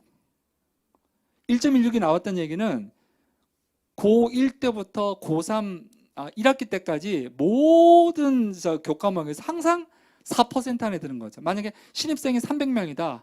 300명의 4%면 4, 3, 12. 12등 안에. 그다음에 일반 선택은 또 수강생이 작지 않습니까? 그래서 300명 중에 예를 들어서 뭐 어떤 과목이 뭐 70명 들었다. 70명의 4%면 7, 4, 28. 2명, 3명만 1등급을 받는 거. 이 친구는 딱 2번 정도 2등급을 받고 모든 교과 시험에서 수능 시험 문제 수행평가까지 다 포함된 거지만 4등급 안에 들었던 거예요. 그래서 1.16. 그래서 내가 너 1.16이면 내신도 좋으니 학생부 종합전형도 쓰지 그랬어. 근데 이 친구가 성향이 조금 이제 조용한 편이었고 자기가 딱 고등학교 가자마자 전교 1등, 2등이 나오니까 이미 마음을 정해버린 거야. 에이, 학생부 종합전형 하려면 동아리도 해야 되고 마라톤도 해야 되고 뭐 연극도 해야 되고 다 필요 없고 나는 무조건 내신만 잡겠다. 그렇게 된 거예요. 네, 그래서 내가 후회한 적은 없냐? 후회한 적 없대요. 자기는 선택을 잘한 것 같다라고 얘기하다. 학생부 종합전형도 생각하면서 그 학교로 선택을 했는데 워낙 내신이 잘 나와버리니까. 그리고 연대 산업공학과 간 친구는 얘는 성격이 그렇게 조용하진 않거든요. 학종도 준비할 수도 있는데 얘가 나중에 보니까 6개 카드 중에 교과 전형은 4개나 썼더라고요. 학생부 종합전형 2개만 썼어요. 그러니까 이미 성적이, 그래서 너는 전교 몇 등 했니? 전교 2등을 했대요. 내신이 얼마 나왔어? 1.4가 나왔대. 1.4. 그래서 내가 아니 전교 2등인데 1.4밖에 안 나와? 그럼 전교 1등은 얼마가 나왔어? 했더니 1.3 정도 나왔대. 그래서 얘네 둘이 계속 서로 이렇게 발목을 잡은 거죠. 그 학교는 상위권 아이들이 많다 보니까 전교 1등이 보통 1.1, 1.2가 나와야 되는데 전교 1등 1.4 정도 나온 거죠. 특목고에서는 전교 1등이 이렇게 안 나옵니다. 워낙 아이들이 다 서로 서로 발목을 잡다 보니 특목고 같은 경우는 전교 1등이 1.6 이렇게 나옵니다. 특목고 아이들 교과 전형 안 씁니다. 못 씁니다. 써봤자 소용이 없습니다. 그러니까 자기가 원하는 대학교에 1.6, 1.7 가지고는 어림도 없거든요. 그래서 거기는 학생부 종합전형만 하게 됩니다. 보시면 여기 오른쪽에 이 교과 내신 성적이 나오는데요. 하나하나 보여드릴게요. 먼저 제일 중요한 게 등급입니다. 석자 등급. 석자 등급 요거 말씀드립니다. 상위 4% 1등급. 그 다음 7% 2등급. 아까 제가 고양국제고등학교 4등급에서 서울대 갔다고 그랬죠. 누적 보시면 4등급이면 누적 40%입니다. 200명 중에 40%면 80등 안에 들어갔던 아이가 서울대 농경제학과를 간 거죠. 등급이. 이거 보시면 내신이. 석자 등급은 이 친구는 보면 국어, 수학, 영어, 과학에서 1, 2, 2, 1, 2, 3, 1, 1 이렇게 나왔죠. 괜찮죠? 2학기 때 볼래요? 더 좋아졌죠. 이 친구는 교과 전형을 노릴 만한 내신이 잘 나오고 있습니다. 그럼 여기서 중요한 게 표준 편차인데요. 여기 보시면 제가 포인터가 없어서 국어를 볼래요? 국어 보시면 이 친구가 95점이 나왔어요. 100점 만점에. 이때 95점은 지필평가 플러스 수행평가입니다. 특목고는 수행평가 비율이 높습니다. 그다음에 일반고는 지필평가 비율이 높은데 어쨌든 100점 만점에 95점이에요. 90점만 넘으면 A입니다. 그래서 성취도가 A 나온 거예요. A. 그다음에 오른쪽에 과목평균 76은 뭐냐면 같은 아이들의 평균 점수가 76점이에요. 근데 이 친구는 과목 평균, 그러니까 같은 그 동기들끼리의 평균 76인데 자기 원점수가 95점 나왔고요. 표준 편차가 13.1이다. 이게 약간 수학적인 내용인데 표준 편차라는 개념은 뭐냐면 그 과목의 어떤 그 데이터에 평균이 있잖아요. 평균에서 얼마나 흩어져 있느냐. 특목고나 공부 잘하는 학교는 평균에 집중되어 있고요. 공부 못하는 학교는 이게 많이 벌어져 있습니다. 그래서 대학교에서 이 교과 이 전형이나 아니면 이 학교가 얼마나 공부를 잘하는지 못하는지 판단하는 기준이 표준 편차입니다. 그래서 표준 편차가 굉장히 높다. 공부 못하는 학교예요. 그래서 그 학교에서 1등급 받은 거랑 표준 편차가 낮은데 1등급 받은 경우는 이건 격이 다른 거죠.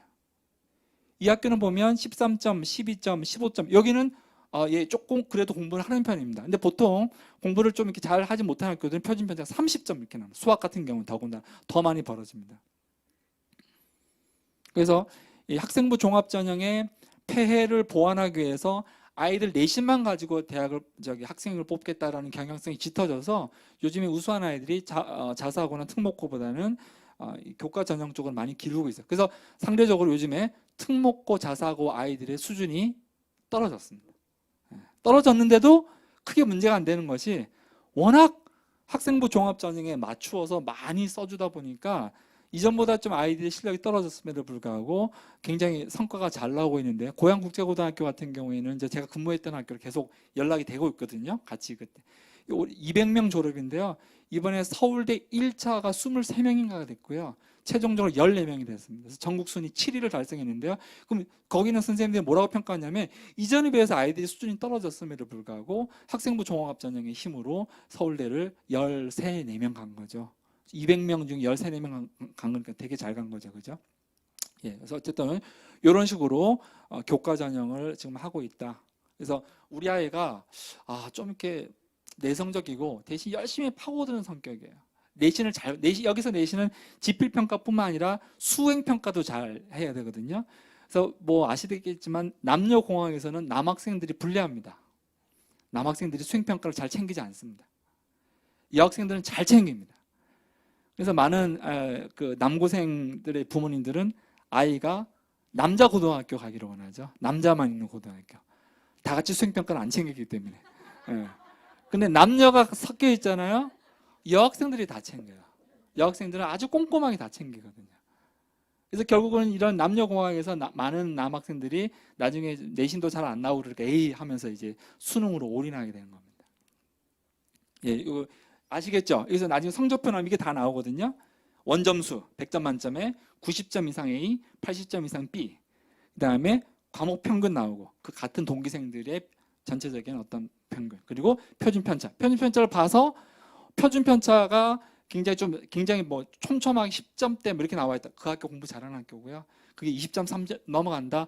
그러면 공부를 이렇게 썩 잘하지 못하는 학교로 보시면 되겠습니다. 중요한 길은 석자 등급들을 3학년 1학기까지 다 모아서 평균을 했을 때 전교 1등이 한 1.1, 2 아니면 1.3 나오고요.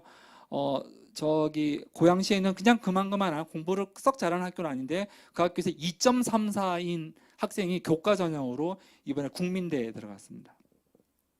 쉽지 않죠. 2.34면 그래도 전교권인데 어쨌든 인서울을 했고요. 자기는 만족한대요. 자기는 내신만 가지고 열심히 해서 내신하고 면접, 수능 최저 등급 없이 국민대학교 학과는 기억이 안 납니다. 그래서 2.34니까 누적으로 보면 한 여기 2.34니까 한 12, 13% 안에 들었던 거죠. 나름대로 열심히 공부했고 여학생입니다. 수행평가도 잘 챙기고 그래가지고 국민대학교에 입학했습니다. 여기 지금 이제 보시면 아까 그 학생부 종합전형에서 중요한 것이 그 진로 선택 과목이라고 얘기를 드렸죠. 그러니까 일반 선택도 일반 선택은 아까 말씀드린 것처럼 만약 문학이다. 단위수라는 건 뭐냐면 일주일에 배우는 시간이에요. 4시간 수업을 듣는다는 얘기고요. 원점수 95점이고 같은 동기생들이 전체 기평균 70점이고 표준 편차 10점이니까 아주 여기는 평균에 많이 모여요. 아주 치열하게 내신 경쟁을 했다는 얘기고요. 90점 이상이기 때문에 A고요. 가론에 530이란 말은 532명이 그 수업을 들었다는 얘기입니다. 석자 등급은 이 친구는 4% 안에 들었으니까 500명의 4%면 이 과목에서 20등 안에 들었다는 얘기죠. 1등급이고. 근데 진로 선택 과목은 좀 달라요. 진로 선택 과목은 현재 고등학생들이 배우고 있는데 똑같이 진로 선택 과목은 학교마다 다 다릅니다. 고전 읽기라는 과목이 있다. 그럼 단위 수가 4개다. 그럼 이거는 이제 일주일에 4시간 수업 들었고요. 원점수 나오고요.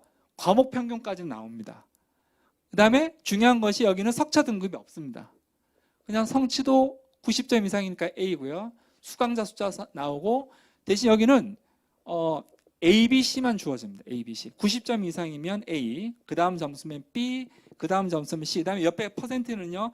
이 532명 중에 A를 받은 아이가 32.4, B를 받은 아이가 30.9, C를 받은 아이가 36.7%라는 얘기죠. 적절하게 잘 분배했어요. 이 교사는요. 이 진로 선택 과목의 성적을 잘 분배했습니다. 이런 경우는 대학교에서 이 친구 뭐 국문학과 와도 되겠네. 고전 읽기에서도 A네. 근데요. 어떤 고등학교에서 뭐가 실패되냐면 어떤 고등학교에서 고전 읽기를 A를 받았는데 A 비율이 90%, B가 5%, C가 5%. 그럼 그 학교에서 이 진로 선택 과목의 A를 인정할까요? 왜? 그냥 아이들한테 성적을 그냥 퍼준 거예요. 그래서 고등학교 선생님들 진짜 머리 아픕니다. 적절하게 분배를 해줘야 돼요. 그냥 좋은 게 좋다고 다 점수를 더 이렇게 높이 주는 방향으로 디자인했다가는 나중에 이제 공부 잘하는 학생의 학부모들로부터 항의를 받아요. 예. 네. 이것도 전송되는 거예요. 이게 나가요. 성적 생기부에 나와 있는 거죠. 그래서 대충 이 정도 나오면은 뭘 알 수 있냐면 이 친구는 고전 읽기 관심도 있고 나름대로 성취가 있네라고 느껴지는 거죠. 근데 이걸 A를 많이 90을 줘버리면 그 대학교에서 이게 뭐지? 다 줬네? 듣기만 하면 다 A를 준 거네? 의미 없다는 거죠. 그래서 고등학교에서 이것도 되게 신경을 많이 쓰고 있어요. 적어도 이 정도는 나와야죠. 한 3분의 1씩은. A, B, C만 주거든요. A, B, C. 그래서 그 학종에서 이런 부분도 중시된다는 말씀드렸고요.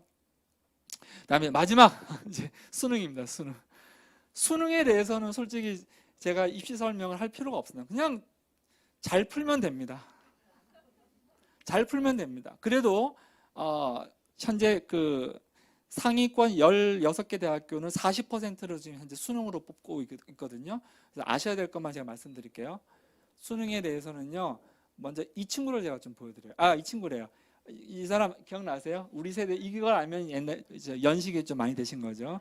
공부가 가장 쉬웠어요. 예, 막노동꾼 하다가 서울대 법대 들어간 지금 현 변호사인데 앞으로는 이런 인물들 안 나옵니다.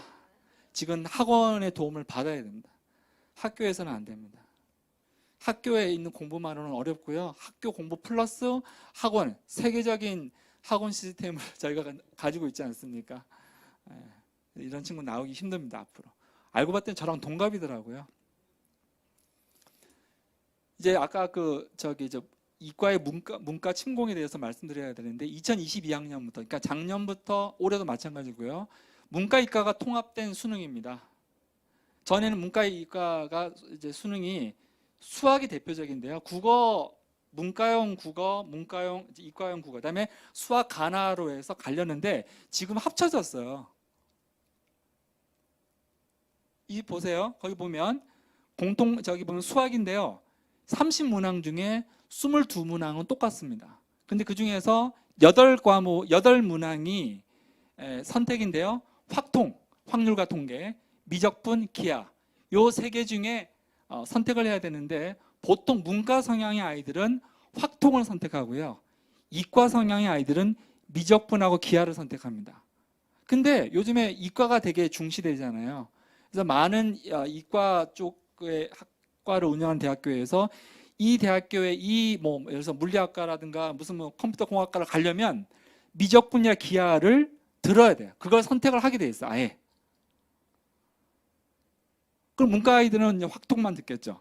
근데 문과 이과 어떤 점에서 차이점 나? 누가 더 수학을 잘하죠?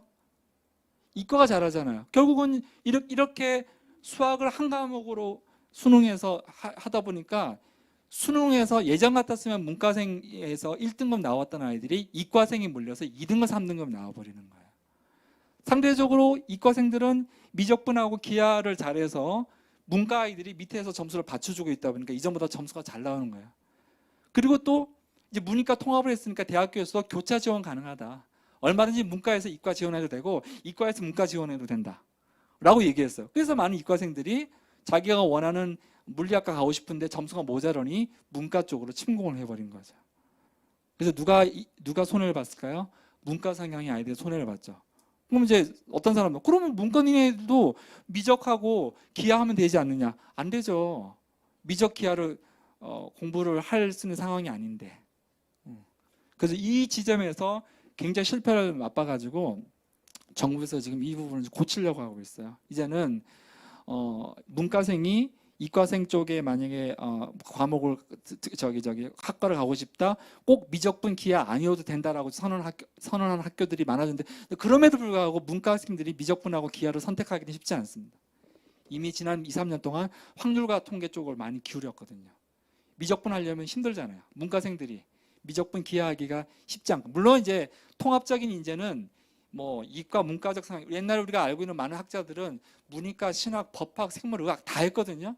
근데 우리나라가 아쉽게도 이게 지금 양분화가 되다 보니까 그게 잘 되지 않아요. 이미 중학교 때부터 문과, 이과를 생각해서 공부를 하고 있다 보니까 이렇게 되면 무조건 이과가 문과를 침공하게 되어 있습니다. 그래서 이걸 지금 고치려고 생각하고 있어요. 그러니까 지금 현재 수능을 이렇게 통합한 것은 좀 거칠게 표현하면 일단 실패한 겁니다. 그럼 이과생들 중에 문과를 선택했어요? 합격했어요? 잘 다니면 되잖아요.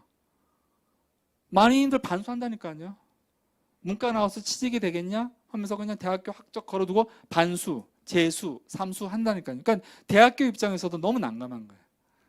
수시에서는 이런 일이 발생하지 않습니다. 수능에서 이런 일이 발생해서 조만간 아마 정부가 제 생각인데요. 다시 한번 분리하지 않을까요? 옛날에 수학 가나해서 문과, 이과 따로 구분해서 등급을 매겼거든요. 그렇게 해야 맞는 것 같아요. 지금 제 입장에서도. 그다음에 사탐도 이전에는 문과는 사탐만, 이과는 이제 과학 탐구를 했다면 이제는 여기 나와 있지만 17개 과목이 사탐, 과탐 다 섞여 있는데요. 그 두 가지를 선택하면 돼요. 근데 제가 수능고사 감독관 가보면 알겠지만 어떤 친구가 사탐도 하고 과탐도 하고 그렇게 하지 않습니다. 문과 상향 그냥 사탐만 2개 시험 치고요. 이과 상향에는 과탐만 시험 쳐요. 이거 의미가 없는 거죠. 이런 것도 기억하시고. 그다음에 오른쪽은 수능 통지표예요. 저기 박남도 장로는 11시 몇 분까지 하면 되죠? 40분요? 네. 여기 지금 수능 보시면 한국사하고 영어 같은 경우에는요. 등급 그 표준 점수하고 100분위가 제공되지 않고 등급만 나옵니다. 90점 이상이면 1등급, 80점 이상이면 2등급 이렇게 그러니까 통과만 하라는 얘기죠. 근데 중요한 것이 여기 나와 있는 국어나 수학 같은 이게 수학 영역 나형은 이제 이전에 문과 통합되기 이전에 그 수능 시험인데요. 등급은 아까 얘기한 것처럼 똑같습니다. 아까 내신에서 4, 7, 12, 17, 20처럼 2등급이니까 이 친구는 4% 넘어서 7%, 그러니까 동합 12% 안에 들었다는 얘기예요. 등급이 2등급 받았어요. 100분이라는 점수가 있잖아요. 100분이 뭐냐면 100명의 학생이 시험 쳤을 때 100분위가 95점이다. 그 말은 내 뒤로 95명이 있는 거예요. 내가 만약에 100분위가 99가 나왔다. 내 뒤로 99명이 있는 거예요. 내 100분위가 1이 나왔다. 내 앞으로 99명이 있는 거예요.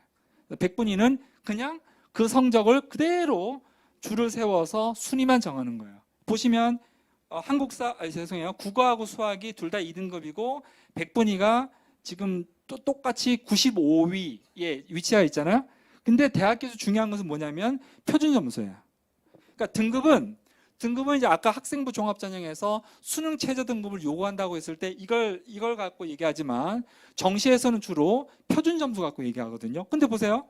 똑같은 2등급에 똑같은 100분이 95인데 표준 점수는 국어는 131인데 수학이 137이에요. 표준 점수는 표준 편차가 변환된 점수입니다. 수학이 더 많이 벌어지거든요. 수학이 더 어렵기 때문에 어려운 시험에서 더 이렇게 가중치를 적용해서 점수가 올라가죠. 이렇게 되면 어떤 일이 벌어질까요? 이과생한테 유리한 거죠. 이과생들이 주로 시험 치는 이미 수학은 이미 통합이 돼버렸고 과탐 같은 경우는 어떻습니까? 사탐에 비해서 좀 이렇게 난이도가 있단 말이에요. 그래서 같은 등급에 같은 100분위를 받았다 하더라도 표준 편차를 감안했을 때 이과생들의 표준 점수가 늘어나니까 이 점수 가지고 이과생들이 문과를 침공하는 거죠. 정시에서 중요한 것은 표준 점수입니다. 학생부 종합전형이나 그런 데서 중요한 것은 등급만 맞추면 되는데 정시에서는 표준 점수 갖고 얘기해요. 그래서 어떤 경우는요, 국어가 진짜 어려워서 국어 점수에서 굉장히 표준 점수가 잘 나와서 그 점수로도 대학을 가는 경우도 있어요. 원래는 표준 점수에 가장 민감한 과목이 수학입니다.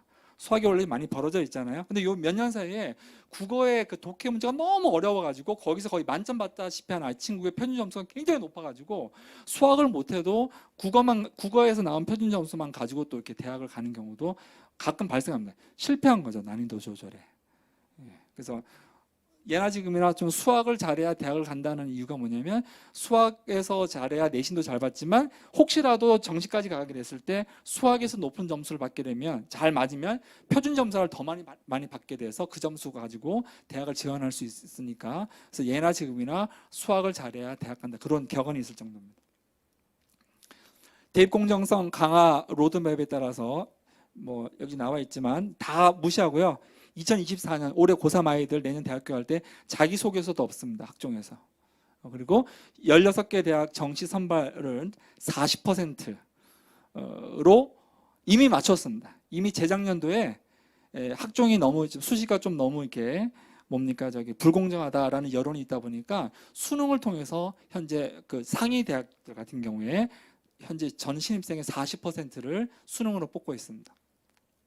이미 다 달성됐고요.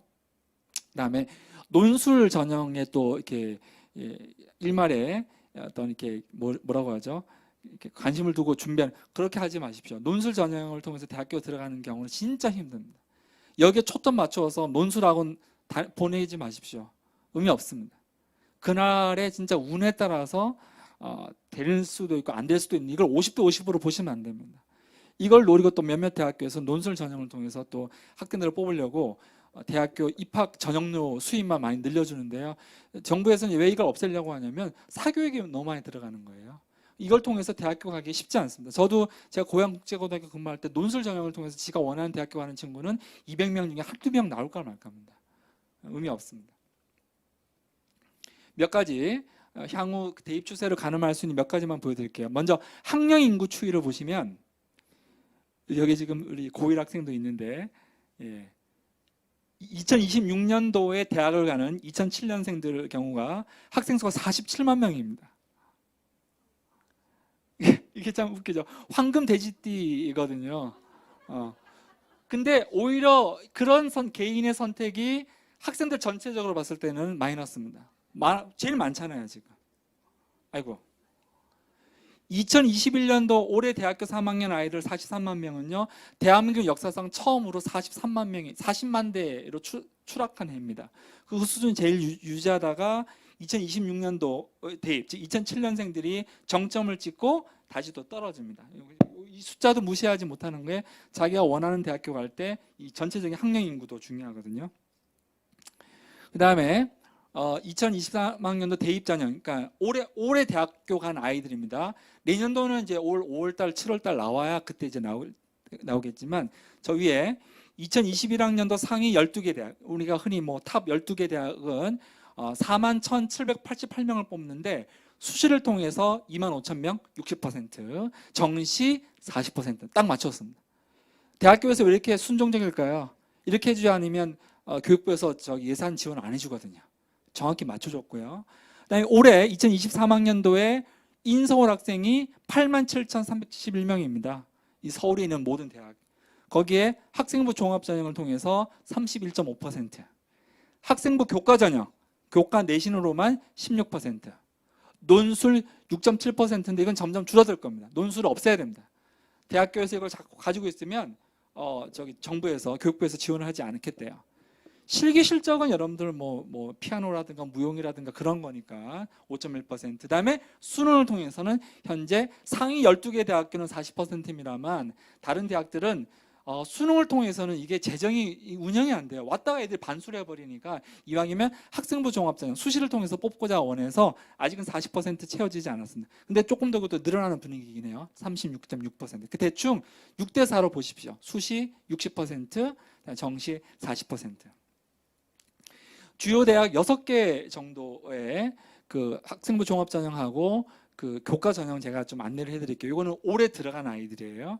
6개 대학은 서울대, 연대, 고대, 성균관대, 서강대, 한양대 갖고 얘기를 할게요. 왜 저도 뭐 이렇게 대학을 서열하기 싫습니다만 왜 6개 대학을 이렇게 보여드리냐면 이 대학이 표준이거든요.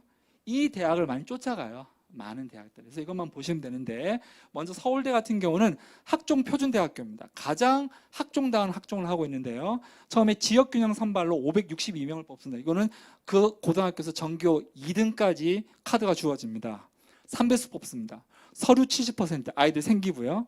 그다음에 면접을 보고요. 그리고 이게 문제가 되는 것이 대치동에 있는 어떤 고등학교에서 전교 2등과 저기 시골의 전교 2등이 같을 수 없죠. 거기 전교 1등짜리가 서울의 강남이나 학교 오면 절반밖에 못할걸요. 그래서 수능 최저 등급을 요구합니다. 그래서 몇 등급 이상만 받으면 붙는 거죠. 이거 만만치는 않은데 그래도 지방에 있는 학생들이 서울 대학교에 올 수 있는 길을 열어준 케이스. 만약에 수능하잖아요. 지방에서 서울대 갈 친구들이 거의 없을 겁니다. 지방에는 목동, 대치동 학원이 없잖아요. 인강 어림도 없습니다. 반드시 비대면, 그러니까 대면으로 수업하고 해야 되고, 쪽집게 과외라든가, 왜냐하면 죄송한 얘기지만 대치동, 목동에 있는 학원은요, 문제 푸는 기술을 가르쳐 주거든요. 답답한 노릇이죠. 근데 그게 현실입니다. 근데 서울대에서 일반 전형으로는요, 무려 1,400명을 뽑습니다. 서류 50입니다. 생기부가 딱 좋아요. 와, 얘 진짜 지적이네. 마라톤도 뛰고 연극도 잘하고 정말 많이 했네. 면접 봐야지. 면접은 심층 면접입니다. 대학교 교수 3명에 학생 한 명 앉혀놓고 범퍼 투 범퍼 퀘스천을 합니다. 계속해서 애랑 토론하다시 해서 거기서 지적 능력이 된다. 그럼 합격시킵니다. 2배수 뽑습니다. 수능 최저 등급 요구하지 않습니다. 그래서 많은 특목고 자사고가 요걸 집중합니다. 제가 있었을 때 저희 반에서 2명 서울대 갔거든요. 수능 망쳤습니다. 그 점수로도 연고대 가기도 힘들었는데 한 친구는 종교학과, 한 친구는 교육학과 붙었어요. 왜냐하면 면접을 잘 봤거든요. 특목고 아이들이 면접도 잘 봅니다. 3년 내내 면접 준비하잖아요. 토론하고 프레젠테이션하고 그러니까. 무려 1,400명을 뽑죠. 그러니까 앞에 있는 고교 지역균형 선발은요, 이를테면 교과 전형이에요. 전교에서 1, 2등 하는 아이들 3배수를 뽑아놓고 면접도 보고 수능 최저 등급 맞추면 합격하는 거죠. 그래서 지방에 있는 두메 산골에 있는 학교 학생들도 서울대를 갈 수 있게 만든 제도입니다. 일반 전형은 요건 특목고 자사고나 아니면 일반고에서도 굉장히 지적인 능력이 뛰어난 아이들 대신 수능 시험 못 봐도 됩니다. 수능 점수 0점 나와도 서울대 갑니다. 제일 많이 뽑습니다, 서울대가. 그다음에 이제 기회균형 선발은 뭐 기초생활 수급권자라든가 그런 부분이고요. 연세대학교 같은 경우에 학생부 교과 전형, 여기서 학생부 교과니까 교과 전형이에요.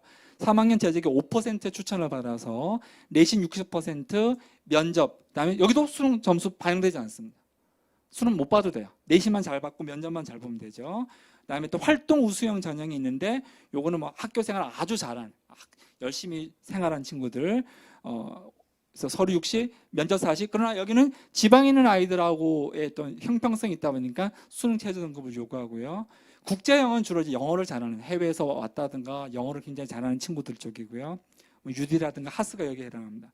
이게 좀 연대가 정말 좀 이렇게 좀 비난받을 건데요. 논술로 300명 정도 뽑는데요. 논술로만 봅니다. 내신도 안 봅니다. 생기부도 안 보고 수능도 안 봅니다. 저는 수능 봤거든요. 수능 최저 등급에 가장 까다롭게 유명한 대학교가 연세대학교인데 몇 년 전부터 이걸 폐지했어요. 제가 볼 때는 돈벌이입니다.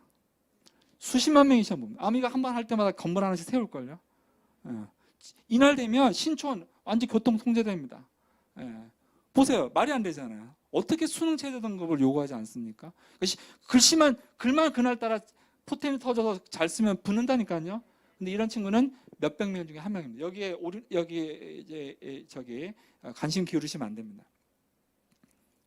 그다음에 고대 같은 경우에 학생부 교과 전형, 즉 아까 말씀드린 고교 내신만으로 교과 80, 그다음에 서류는 이제 학생부 좀 보겠다는 거죠. 수능 최저 등급 요구하고요. 3학년 재직은 4%까지만 받습니다.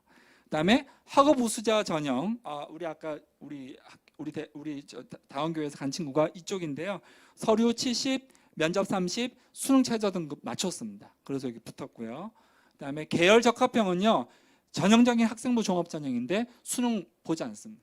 그러니까 학생부 종합 전형의 성격이 강하면 강할수록 그냥 면접이나 생기부가 제일 우선이고 생기부에 있는 내용을 면접으로 확인하고 그다음에 수능 최저를 안 보죠. 아까 서울대 같은 경우도 수능을 안 봤단 말이에요. 그런 게 전형은 뭐 기초생활수급권자라든가 그런 부분이고요. 성대 같은 경우에 학교장 추천으로 370명인데 보시면 3학년 재직의 10%는 이것도 교과 전형입니다. 만약 학생이 300명이다. 그럼 30명 정도 여기 들어가요. 학생부가 100입니다. 면접 없습니다.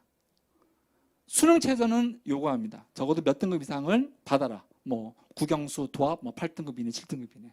예. 여기 보면 진짜 학생부 그때 안 갖다 바쳐요. 그냥 선생님이 누르면 돼요. 그럼 바로 갑니다. 그리고 학생부 종합 전형으로 630명을 뽑습니다. 요것도 면접 없습니다. 서류만 봅니다. 서류라는 말은 이제 생기부만 보겠다는 얘기거든요. 수능 최저 없습니다. 수능 점수가 전혀 반영되지 않습니다. 그다음에 학종 중에 계열 모집이 있어요. 인문 계열, 뭐 자연 계열 이런 경우에는 똑같은데요. 서류 100%, 수능 최저 없습니다. 논술로 뽑는데 여기는 정상이죠. 수능 최저 등급 보겠다는 이게 맞아요. 글만 잘 쓰면 뭐합니까? 그 친구 어느 정도 지적 능력도 봐야 되잖아요. 예. 그다음에 서강대 같은 경우에 이것도 교과 전형입니다. 고등학교 내신 178명을 뽑는데요. 고교별로 10명, 즉 전교 10등까지는 뽑아주겠다는 거죠. 해서 그러니까 서류 보고 그다음에 수능 최저만 맞추면 됩니다. 학종으로 574명을 뽑는데 서류만 봅니다. 면접도 없습니다. 수능도 보지 않습니다. 논술로 175명 뽑는다. 여기는 약간 학생부도 조금 보겠대요. 수능 최저 등급 요구합니다. 당연하죠. 그렇게 해야 되겠죠. 한양대학교 학생부 교과 전형으로 3학년 재직의 11%까지 지원을 받고요.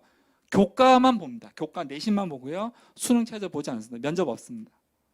학종으로 862명을 뽑는데 학생부만 보고요. 수능 최저 없습니다. 논술로 204. 여기도 연대랑 비슷한데 여기도 수능 최저 보지 않겠대요. 그냥 논술만 보겠다는 건데 좀 그렇죠. 학생부 10%인데 여기는 의미 없습니다. 그러니까 뭐 논술로만 뽑겠다는 내용과 똑같습니다.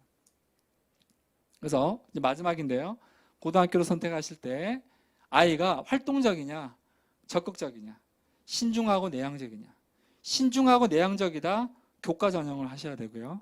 활동적이고 적극적이다 학생부 종합 전형을 노리셔야 됩니다. 그 다음에 다 필요 없고 나는 그냥 문제풀이 하는 데만 뭐 열심히 해서 어느 정도 모의고사 성적 유지하고 이번에 안 되면 내년에 하고 내년에 안 되면 내년에 하겠다. 예, 문제풀이만 하는 거라면 수능으로 하셔야 됩니다. 그때는 뭐 대학 입시 다 필요 없고요. 나중에 점수 받은 걸로 정시 가나다군 코치만 받으시면 됩니다. 그때 전략만 세우면 되죠. 어떻게 보면 그게 가장 간단할 수도 있고 지금 상황으로는 미들 클래스 중에서도 이 부분을 부모님이 영향을 끼칠 수 있는 가장 단순한 길이기는 합니다만 교육자의 입장에서는 가장 나쁩니다. 학교는 그냥 졸업장만 따겠다는 거고요. 어떤 친구들은 자퇴합니다. 검정고시 보면 되니까. 아무리 명문 고등학교인데 다 필요 없고 나 그냥 대학교 갈 수 있는 자격만 원해. 그럼 고등학교에서 시간 낭비할 필요 없는 거죠. 나와버리는 거죠. 그럼 이제 공교육이 무너지는 거죠. 원래 수능 시험이 미국의 SAT처럼 통과 의뢰의 시험으로 만들었거든요. 지금은 변별을 위해서 지금 수능 시험이 너무 어려워졌습니다. 제가 경제학과 나왔거든요. 초기에 수능 시험 저 그냥 보면 100점 나오는데 지금 제가 100점 안 나옵니다. 못 풀겠습니다. 저도. 문제를 꼬아놔가지고요. 서울대학교 교수님도 경제학 시험 100점 못 맞습니다. 왜? 문제를 꼬아놨거든요. 쉽지 않습니다. 그래서 학종 비중이 축소됐는데 일단 현재 한 60%, 수시 60, 정시 40이요. 정시는 확대 기조인데 일단 멈췄어요. 왜냐하면 상위권 대학들이 좀 제발 좀 학종으로 좀 학생들 좀 뽑게 해달라. 왜냐하면 자기네들 정시로 들어온 아이들이 오자마자 그냥 반수해버리고 자퇴해버리니까 학종을 좀 해달라. 이게 지금 계속 갈등을 일으키고 있고요. 교과 전형은 지금 계속 확대되고 있습니다. 일반고에서 내신 관리 중요해졌고 특목고 자사하고 지위가 불안정해졌는데 이거는 안 됩니다. 왜냐하면 아무리 정부에서 하려고 해도 법원에서 무조건 제동을 걸어서 교육의 선택, 교육의 자유라 해서 특목고 자사고는 계속 살아남을 것 같습니다.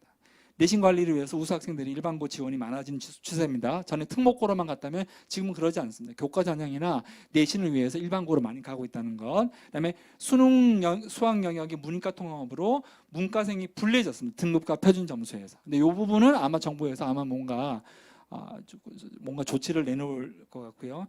이공계 쏠림 현상이 심화되는 건 뭐 다 아시는 거고요. 사실 역발상이 필요하죠. 그래서 인문계 쪽에서 조금 이렇게 갈 수는 있는데 문제는 이과생들이 또 문과 쪽을 침공해 버리니까 그 여지가 많이 사라지긴 했어요. 근데 중요한 거는 어쨌든 문과 쪽이 이전보다 조금 인기가 좀 떨어졌다. 특별히 자연계 우수한 학생들이 의치한약수 들어보셨어요?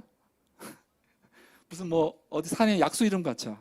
의대, 치대, 한의대, 약대, 수의대 진학을 위해서 5년 하고 옵니다. 칠수까지 한답니다. 어제 신문 보니까. 칠수에서라도 의대, 치대, 한의대, 약대, 수의대를 갈 수만 있다면 칠수라도 하겠대요. 근데 칠수 누가 할 수 있을까요? 미들 클래스야. 수능 시험이 절대 교육을 통한 어떤 그 신분의 어떤 그런 평준화 이룰 수 없습니다. 더 강화시킬 가능성이 더 큽니다. 그래서 여기 나와 있지만 특목고와 일반고 격차가 점차 감소하고 있다. 그러니까 일반고에서도 학생부 종합전형으로 많이 뽑다 보니까 이전에 비해서 특목고 수준의 한 7, 80% 수준까지는 올라온 것 같아요.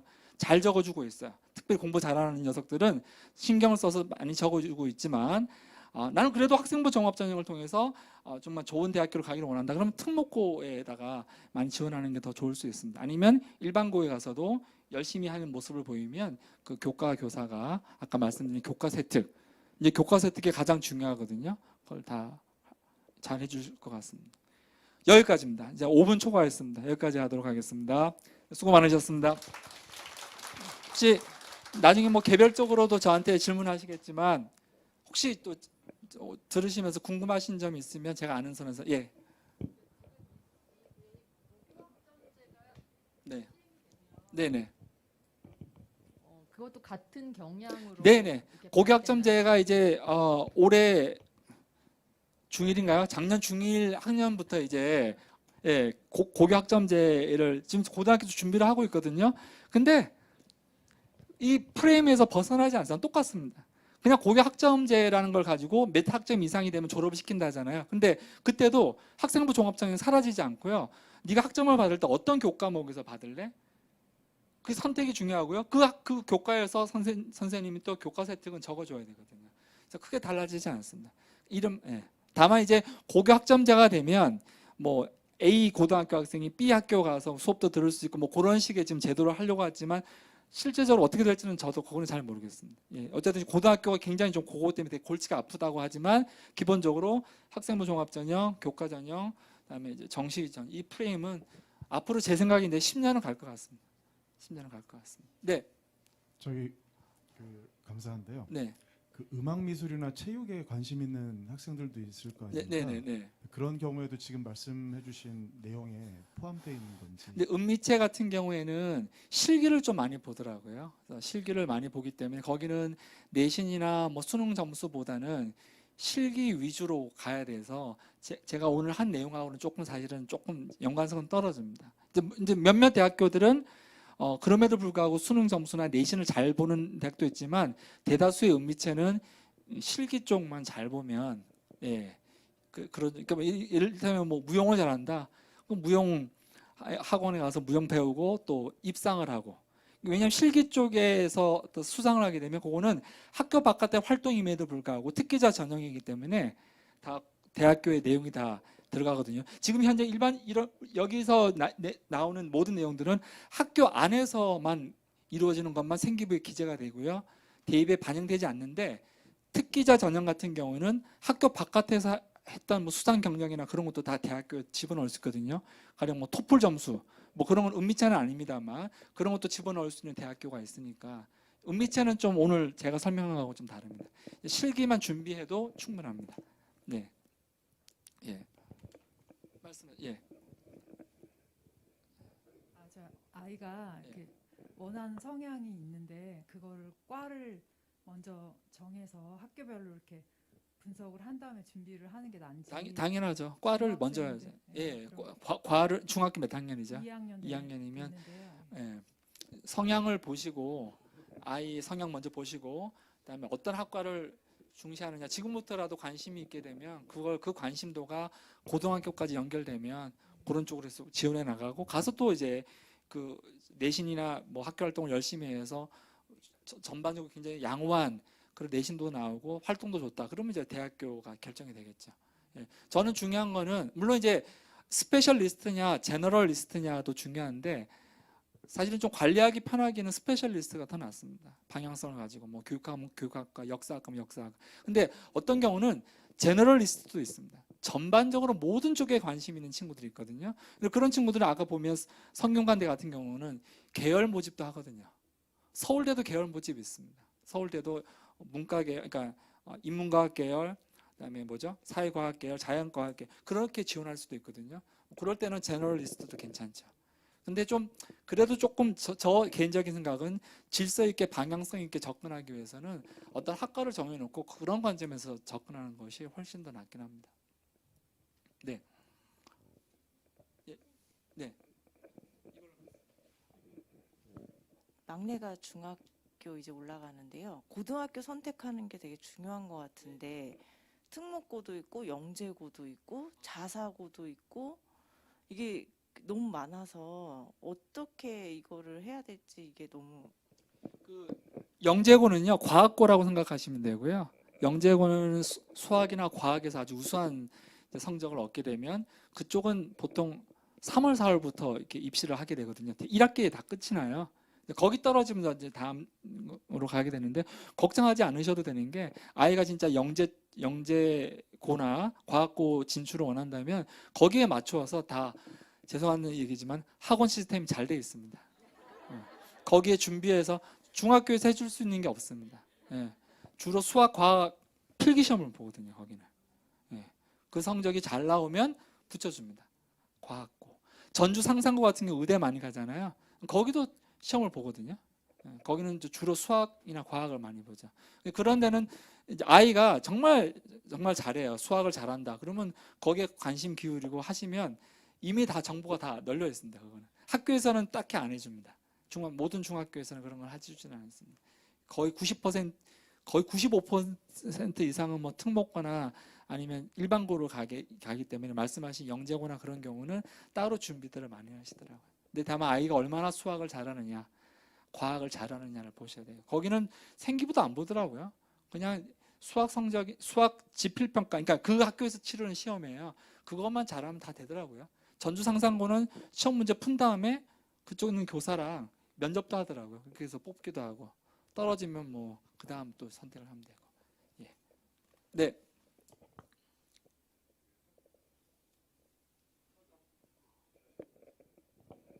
학종이 네.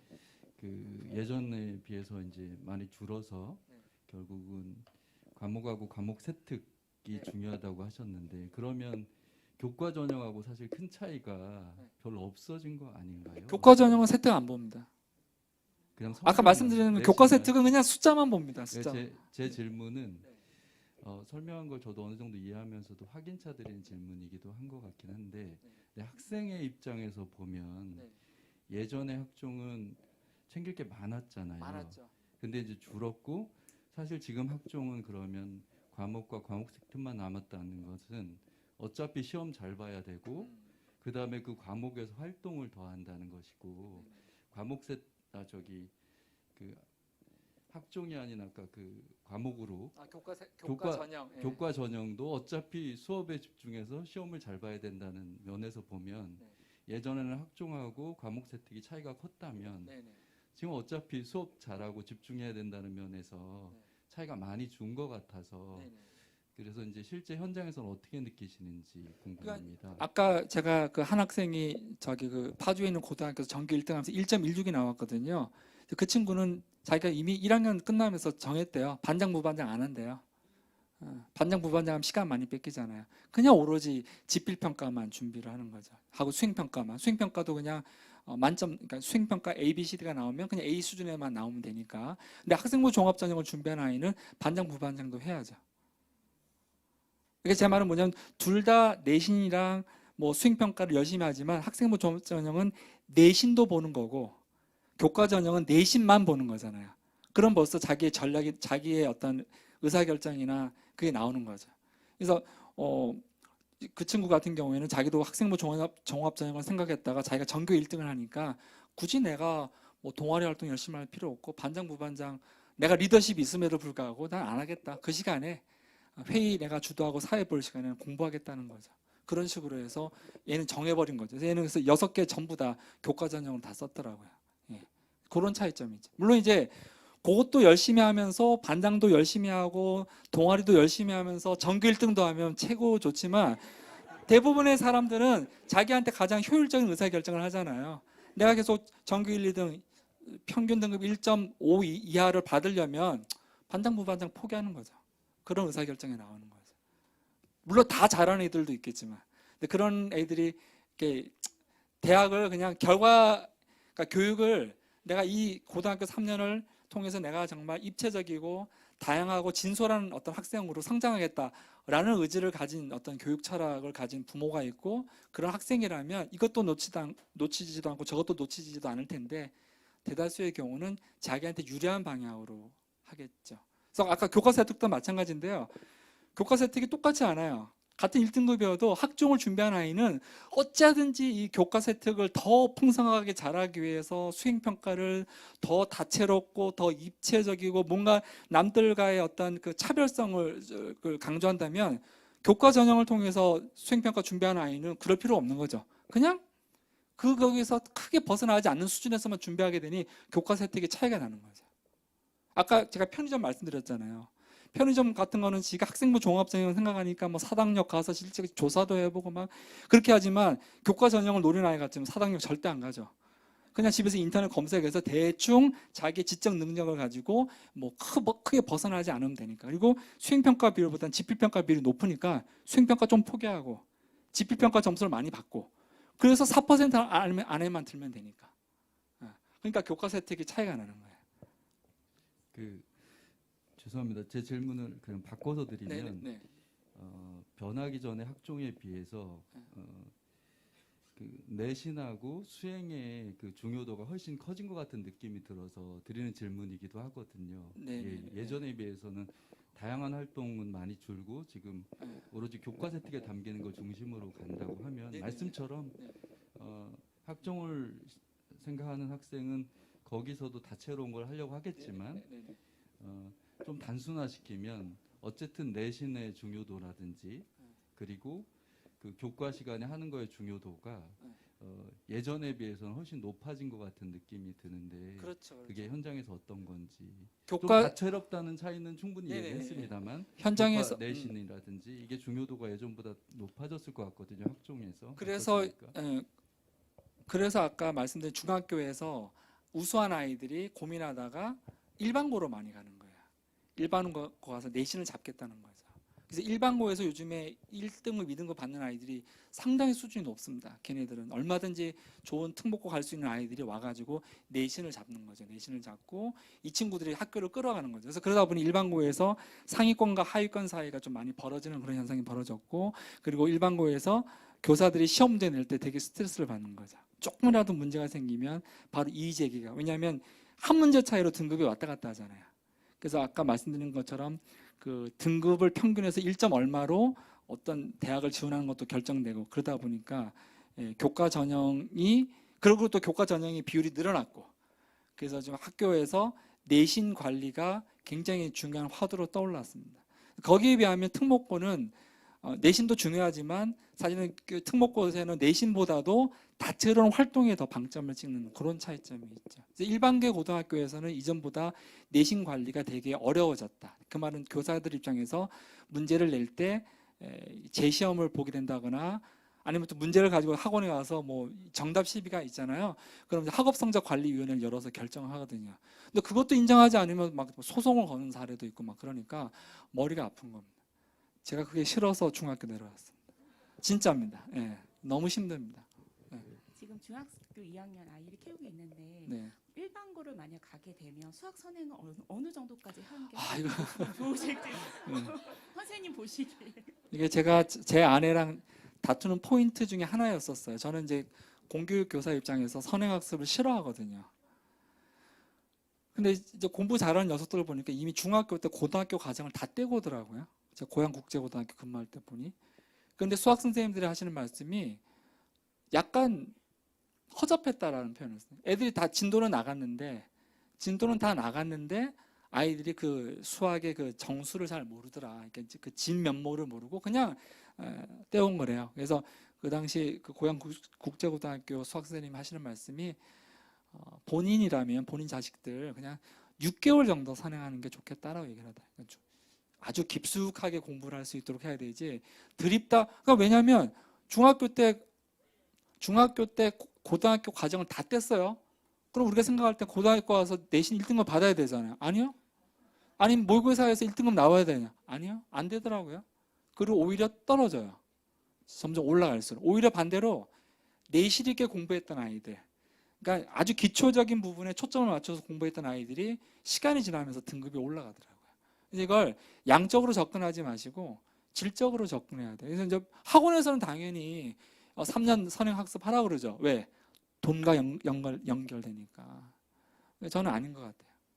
만약 하게 된다면 6개월 정도 선행을 해서 천천히 밟아 나가야 돼. 수학은 더 그런 것 같습니다. 뭐 영어나 뭐 국어는 뭐 선행 학습해도 그게 저는 제 생각에는 크게 차이 안 날 것 같아요.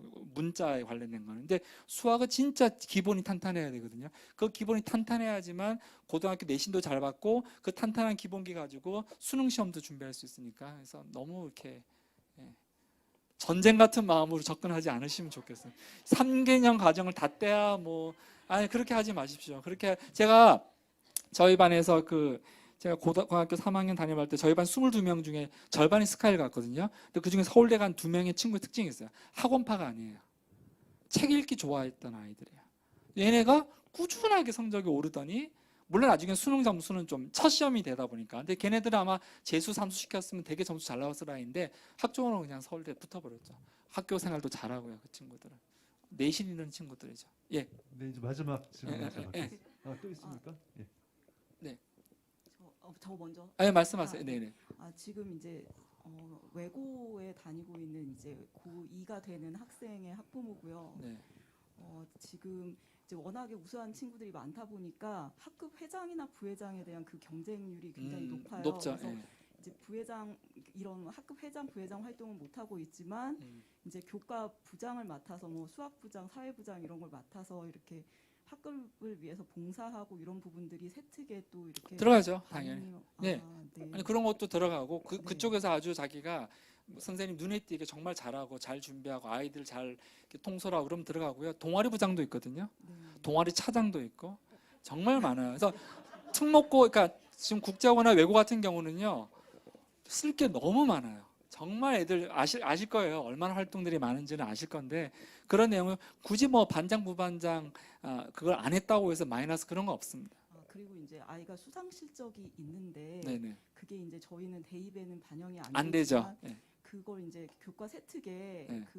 저희가 어필하지 않더라도 선생님께서 아마 그게 이제 정부에서 교육부에서 너무 터치를 많이 하다 보니까 되게 그분들도 그런 거 조심하면서 쓰겠지만 우회적으로 많이 표현하실 거예요. 우회적으로 딱 정부 방침에 크게 벗어나지 않으면서 이런 부분에서 뭐 이렇게 수상 기록은 못 들어가니까 수상에 관련된 내용들을 이렇게 적어주겠죠. 그러니까 이런 모든 것들은 부모님들이 학생부에 대한 어떤 영향력을 최소화시키기 위해서 한 조치가 되다 보니 진짜 남아있는 게 교과세특밖에 없거든요. 교과세특하고 담임들이 1년 말 끝난 다음에 행발 쓰는 거 있죠. 그런 데 영향을 미치기 위해서 아마 굉장히 고민들을 많이 하고 계실 거예요. 특목고 선생님들은. 그거는 걱정하지 않으셔도 돼요. 아마 되게 고민하면서 돌려서 아마 쓰실 거예요.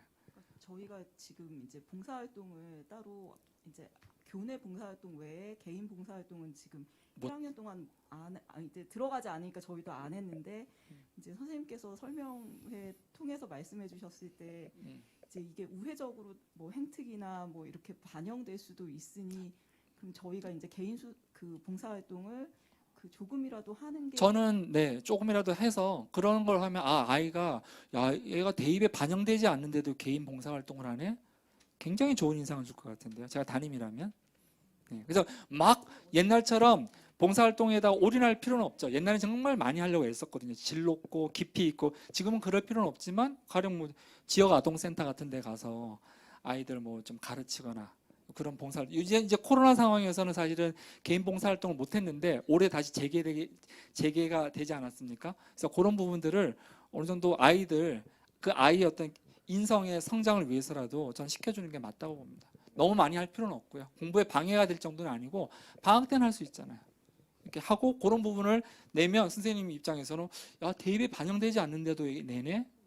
굉장히 좋은 어떤 그 정성적인 평가에서 굉장히 좋게 받을 수 있겠죠. 네. 네, 이제 마지막 질문자십니다. 네네.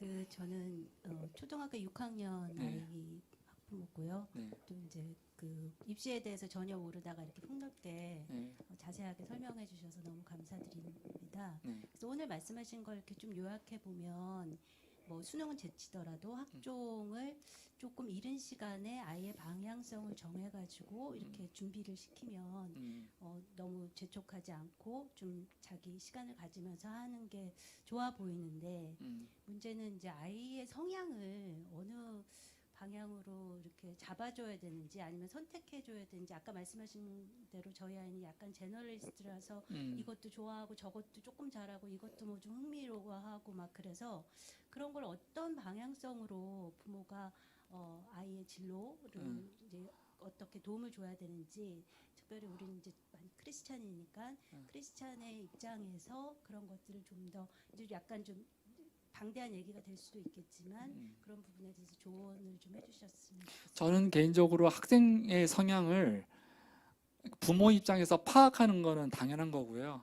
근데 그런 성향을 어떻게 이렇게 잡아줄지에 대해서는 저는 손을 놓는 게 맞다고 생각합니다.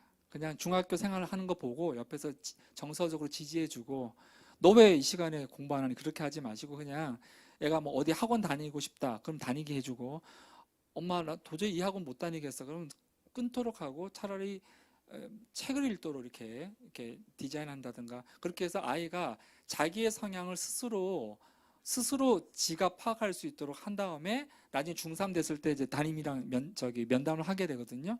그래서 아이가 나는 정말 제너럴리스트이고 뭐 지적인 부분에도 관심이 많고 토론도 열심히 하고 막 아이들하고 체육 활동도 되게 중요해요. 저는 학교에서 아이들 팀워크에서 가장 중요한 게 스포츠 활동이라고 생각하는데 남학생들 같은 경우에 스포츠 활동할 때 정말 아이들하고 인터랙션도 잘하고 그렇게 그런 친구들은 만약에 갈 수만 있다면 특목고를 하는 게 좋죠. 특목고 요즘 경쟁률 많이 떨어졌습니다. 옛날에 2, 3대1, 3대1 넘어가다가 요즘에 우수한 아이들이 일반고 가서 내신을 많이 잡다 보니까 대다수의 특목고가 지금 2대1 밑으로 떨어진 상태입니다. 웬만하면 붙더라고요. 고양 국제고 같은 경우에는 최근에 서울대학교 실적이 좋다 보니까 올해 아마 2대1 조금 넘어간 걸로 알고 있는데 대다수의 자사고 특목고는 2대1이 되지 않습니다. 1.3대1, 1.5대1 정도 됩니다. 그래서 웬만하면 붙습니다. 웬만하면. 특별히 중학교 내신이 많이 떨어지지 않는 한. 그 중학교 생기부에 있는 내용들을 자세히 안 봅니다. 다 그만 합니다. 그래서 주로 영어 성적, 국어 성적, 사회 성적만 보고 면접을 통해서 보거든요. 그래서 이제 그런 걸 이제 3학년 담임쌤이랑 이제 면담을 할 텐데 그러기 위해서 내가 아이를 위해서 뭘 어떻게 하겠다라고 생각하는 것 자체가 서로 피곤해지는 것 같아요. 그럴 필요는 없는 것 같아요. 그래서 아이가 뭐 내성적이고 좀 이렇게 성향이 조용하다 그러면 뭐 수능이나 아니면 뭐 교과 전형 쪽으로 몰아서 일반고로 보내는 것이고 그렇게 판단을 하시는 게 좋지 않을까요? 저희 부모로서 할 수 있는 부분은 모니터링하고 관찰하고 그 아이가 자기의 성향을 잘 이렇게 스스로 파악할 수 있도록 도와주는 것이 가장 바람직하다고 생각합니다. 신앙적인 측면을 떠나서 그렇습니다. 저는. 네, 여기까지 하겠습니다. 네.